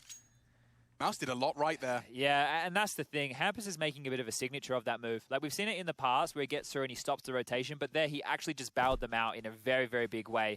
He takes down Frozen, he even comes through, and Dexter, he's trying to deny the plan, right? That's why he's spamming through the smoke. He could have stayed alive, he could have hidden, but either way, he's kind of pinned. And he's also been handed, like, a dud situation, which he has one possible chance to deny the entire round. Yeah, so look, you have to really a big thumbs up to NIP for not losing their cool, because you were right. The clock is such a big problem, but it's almost like they're just playing one bomb site simulator at that point. A wasn't even a concern. Now, headset off from Hampus. We are seeing what should be another technical timeout here. And we'll see what nuggets Alex and I have in the back of our brains. Oh, by the way, I got some responses. Oh, nice. A lot of people saying that they're watching on their PC. We've even got someone showing off a triple monitor setup. Ooh, getting real fancy. In the hotel room, I had 2 monitors, and then I plugged the HDMI into the TV. So I had like a 2-monitor, 1 television setup going on. I don't know why I needed that, but I don't have it anymore.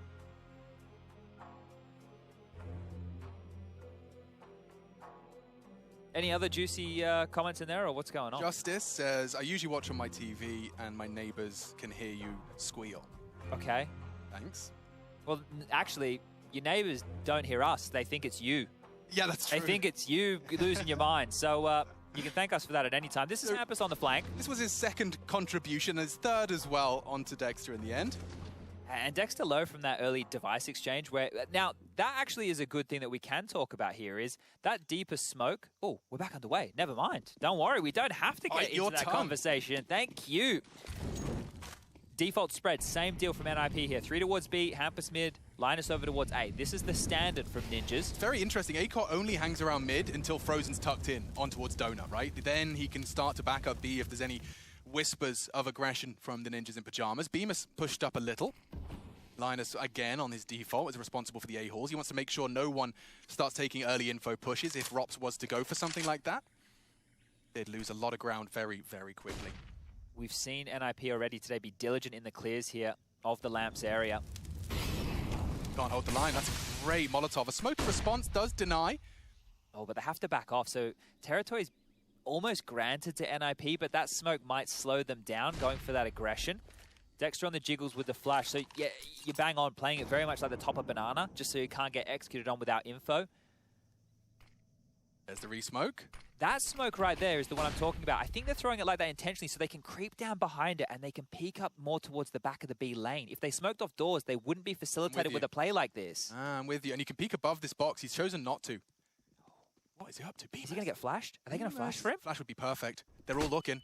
He does push it in. Oh! Device, not another. Rops, in the meantime, did knock down that A lurk. Klopski's pushing into the side, though, and he's not going to stop, especially now Acor's missed his shot. Rez taking a bit of a chance, and he's found Acor. They're into the site. The smokes will bloom, even a deep dropped as well. Rez for a 3rd. Device denied. It's not Device, it's Dexter. What am I talking about?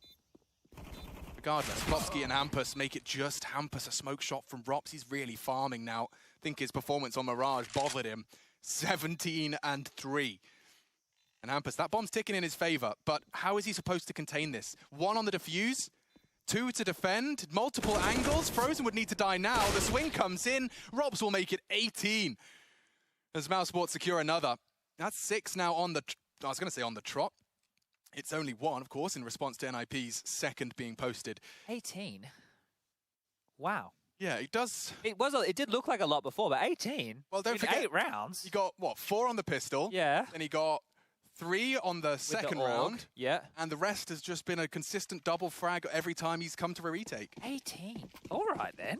Well, good stuff from Mousesports to keep this lead. And again, the buy from NIP looking a little bit sketchier. AK for Rez, pistols for the rest. Well, Hampus is accelerating very fast. Great Molotov, but Device is taking a risk. Bemis handles it. Slowed that one down in a big way. Yeah, Device really wanted to try and punish. If there was no one there, imagine the map control you've got. Well, they're coming through. Here they come. Bemis does get 1.5. And oh, Jesus. This is all on Dexter now. So fierce. He's got a great shot. Rops will shut him down before he can do any more with it, but Linus is doing the same. If he gets another... Oh! Okay, LNZ. Now with an AK to play with as well. Everyone's deal is so potent. Rez started. Now it's up to Linus to finish. He's playing the waiting game. I wonder if Frozen will just overcook it here. He might. He's got a lot of questions. If he pokes his head out of that groundhog hole, then Z can play whack-a-mole. 45 seconds. By cutting his noise, he could be all the way towards A by now. Frozen's going to call his bluff. Hits pause himself. Now the question is, on your first S-tier LAN, can you pull that 1v2 out? Fakes it. He peeks it! Oh, so close, dude! That's a heartbreaker. Fair play. Nice try. But Frozen extends it for Mousesports. He'll make it 7. Oh, that was a great attempt there from Linus. A very, very good crack of the whip right there. And those shots with the Deagle were phenomenal. Look at this one from Rez. Bop! Oh, he's just he's on the jiggle with the pre-fire there. And this is it. So Linus 1 on 3. Second shot is an absolute beauty as well. And this one right here, he's booked it. He's absolutely booked it. Oh, it's so odd. I think he was still moving because it looked like his crosshairs on the head. His bullets start connecting to the legs. It's a tough one. It's not going to break his mental, but Frozen did find a crucial frag. In fact, was that his second? Yeah, that's what we talk about with impact kills, right? Yeah. Because winning the clutch like that, that's very, very important to do so because money over there for Mousesports, they're having a conversation right now about how they're going to drop things across. So, look, it was important to be able to convert that one. Look, at this stage, 7-2, it is feeling like the first half that NIP had over there on Mirage, right? I think we had a similar scoreline, and then Mouse were able to battle back and get 5. Let's see if NIP can do the same. They kept it costly. And here come the AKs again. Have we seen them try A? Other than that force by round where they went for the execute and Rops mowed them down, no. It's been more of that B lean. This time round, it is a different looking setup. 3 close towards middle. One over towards B lane and 1 back out towards the B backyard. 2 in Donut here. That's a super passive A-hole, but makes sense because they can both be so responsive to mid. And A hasn't really been too much of an issue. Rez is lining up something nerdy. That should cover off A-Core's angle. So the thing is, with this passive setup that Mouse are doing, it allows NIP to creep on out, right? They're able to mantle up towards Shelf and get B lane control, or more so from this direction as well. Or they can push up behind the smokes and they can wait for them to fade and try and take some more favorable duels here. So mid's clear. Dexter playing behind this smoke again. Surely they know about the gap here just to the left. Yeah, and that trajectory is very clear indicator that he should be expecting some trouble. He wants to play close. He's being hunted. He stuns his ground. Device deletes him. Now already 2 men to the good for the Ninjas. Beamer's claws one back with a very aggressive push from Rez all the way through red, flanking in towards B. And it's only Beamer's here. With No what, help. 20 There's points no of health? help. What's he supposed to do? What is he supposed to do? He's eaten 2 flashbangs. I'm sure they'll clear.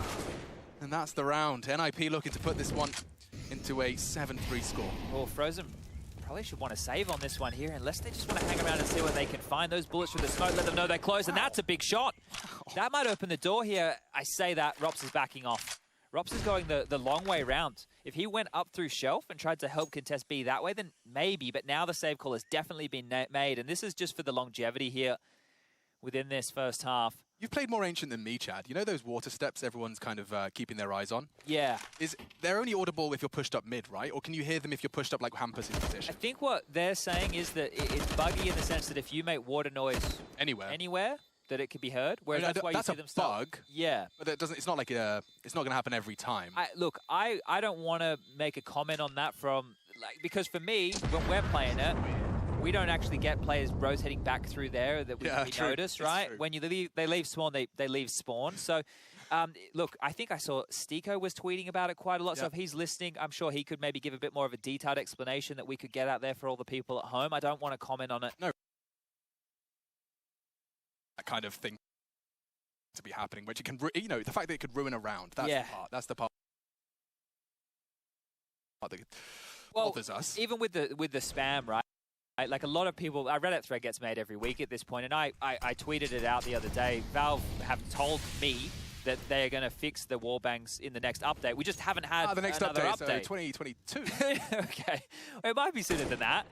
Oh, that's a oopsie from Linus. I think he just went for a unnecessary reload, overexposed for a second, and Rops knocks his head off. He's been previously occupying that A-halls. This time, Rops has gone for a very aggressive maneuver, and now, let's just quickly look at where he is. He's gone, pushed A-halls, got the frag, and he's practically fully pushed into mid. Yeah, reason for that is if you're NIP, you don't want to retake those A main corridors, right? This is not a fight Frozen wants to take here. He just needs to jiggle this or hide and tuck into a corner, because that MP9, not good at range. They've actually crept past him, and Rops is ready for this. Frozen has been spotted now. This is about to accelerate. Yeah, Rops is ready. Previously in the A-halls, now ready to deal with them. They're not looking. 1, 2, easy as that. Acor shuts down Rez. And now just one remaining device. Oh, deleted. Plopsky left to his own devices. Nice round. There was a couple of MP9s in the mix there. They're able to pick up some AKs, get their buy looking a little bit better. Good stuff from Mouse. They've won the half. Also explains why Rops is throwing a little aggression into the mix. He had the big gun, had to find that opening frag, and did. What's he up to now? 21, 162 ADR. He's only died 4 times. I mean, impact just all over the map. This is all great over work, yeah. It feels like he should have had the double there. Acor snatches one away. I think Acor is the name that I need to see warm up a bit more, right? Because he's having a rough go of it in some of these fights. And another limped in by NIP. Look at this. 2 Deagles, 3 AKs. Very few full buys we've seen them have. That's true. Not out of reach, though. Especially not with the pre-fires on this B ramp position, right? We've already seen Linus and Rez hit a couple of absolute bangers. Yeah, I look forward to the first, like, ancient pre-fire map, actually. That would be a lot of fun. Oh, yeah. Actually. I wonder if that exists yet. I wonder if Casey Foster's been working on that one. Oh, so blind. Not spotted. Bemis just took a jiggle. They are walking on in through lamps into cave. No resistance at all. Now that is a lot of ground covered without any hard work. Bemis is tucked in. A very potent 3-man crossfire here on Ancient, but the smokes will deny a lot. It may just leave one man on his own. Bemis could be isolated here. They respond with a Molotov. It looks like they want to push ahead of the smokes. They've even got a gap there. They'll block it. Oh, Bemis strafes through the flames. Stands, delivers just the one. Plopsky with the trade. The smoke's going to be fading soon. They have to re-smoke it. They can. An underhand jobby. Linus to plant. Can't be denied. That's a good dink from Frozen, but not enough. Damage inflicted. They are low. But 3 members of Mousesports quickly put even lower. 6 feet lower. And that's the end of that. 8-4. NIP respond in kind. And if they can close that gap, it looks like we could be seeing a very competitive half. It's good to see NIP's Ancient tested. The fact that they were willing to bring it into a best-of-1 environment against the underdog implied they had confidence in it. But now up against a well-drilled Mouse, it seems that their practice over at the Games Without Borders, they were playing it a lot. I think that's a great opportunity for them to have a kind of quote-unquote, air quotes, official on the map. It's definitely looking like Mousesports can at least play their own game here. Rops has brought out the AWP here. Acor's just down to a Deagle, so they have 4 spot in Mousesports. Now, I don't mind this. I don't mind this at all. It doesn't make, you know, a lot of the time you think it might not make sense to the primary AWP not having it, but Acor's playing B. And I feel like once he gets smoked off, he's useless. And that's not because he's useless. It's because the gun within the smokes, you're going to have a really rough time. And Rops can guarantee no A plays, and he can probably save. Yeah, right. He's in a position where he can play for a lot of that info, speculative shots through the smoke there. They know something is up. And Bemis, he's not backing down. He's just hanging around in this one. Dude. Oh, they're doubling up. Rez. This will make and break him. 2 targets to find. He could get 1. Dexter with a crucial trade, faffing around his nades, costs him his life. And Acor, loud Plopsky advancing towards his location, readies himself with the armored Deeg. Acor needs this. Oh no, nightmare. Will do nicely. If he could just somehow not strafe into devices. Oh, he will. And so B looks undefended. Rops is on his way. He looks like he wants to at least try and have some impact as he gets smoked off, though. Oh, does he? No gap there.